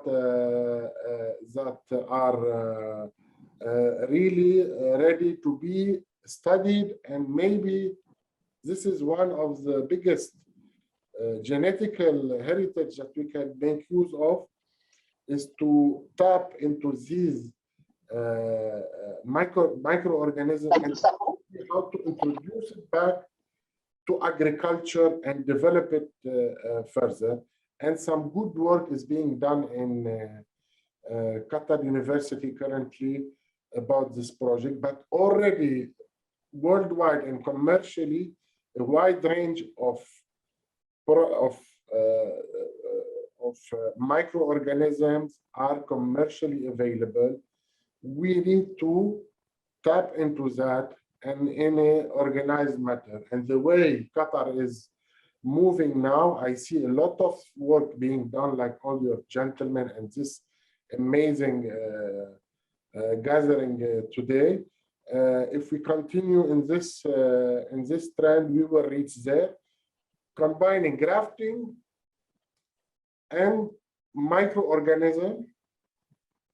Furthermore, all the mechanical and chemical processes in the growing system.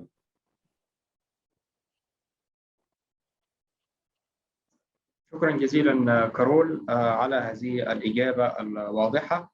أود أن أشير إلى أن هذه الندوة ستكون متاحة عبر وسائل التواصل الاجتماعي الخاصة بحديقة القرآن النباتية، وخاصة على موقع اليوتيوب الخاص بحديقة القرآن النباتية، لذا يمكن لكل المشاركين مشاهدتها مرة أخرى بإذن الله. في أقرب وقت سيتم رفعها على حساب حديقة القرآن النباتية على اليوتيوب، وأيضا سيتم الإعلان عن ذلك في بقية التواصل الاجتماعي على الانستغرام والفيسبوك و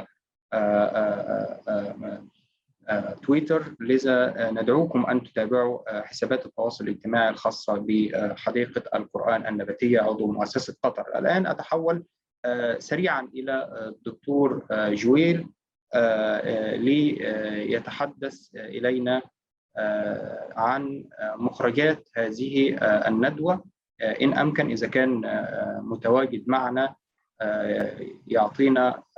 Yes, I am. Yes. نعم. Thank you. So I was requested by Mohammed to come up with a few recommendations.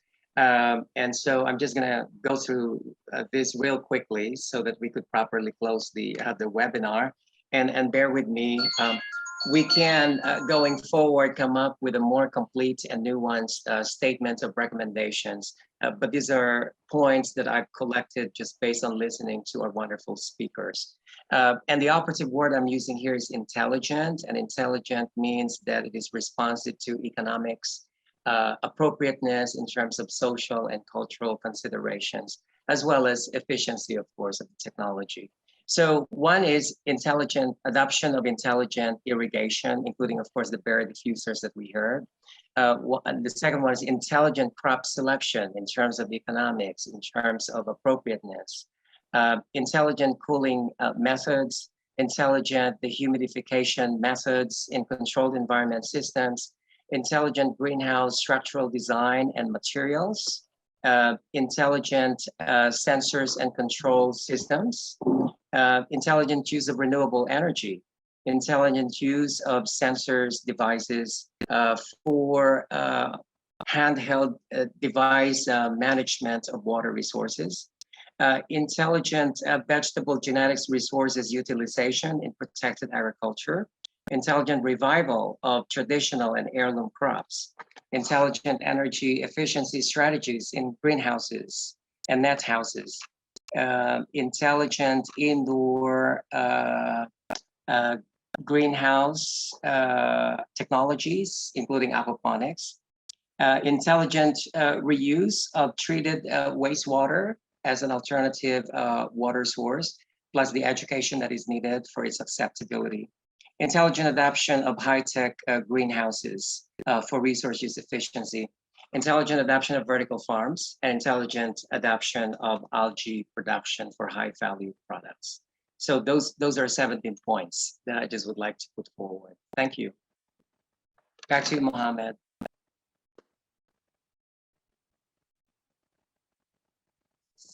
شكرا جزيلا دكتور جويل على هذا التوضيح وعلى التوصيات الصادرة، وإن شاء الله أن تصدر في بيان منظم ويتم توزيعه على كل المتحدثين.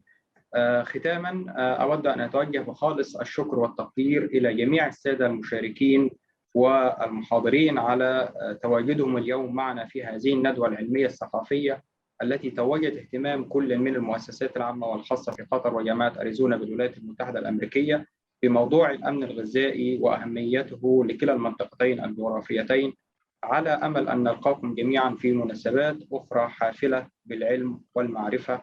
والسلام عليكم ورحمة الله وبركاته. كان معكم أخوكم محمد حسونة، مسؤول بستنة في حديقة القرآن النباتية عضو مؤسسة قطر، على أمل إن شاء الله أن نلقاكم بكل خير وصحة وسلامة، وتحياتي لكم جميعا والسلام عليكم ورحمة الله وبركاته.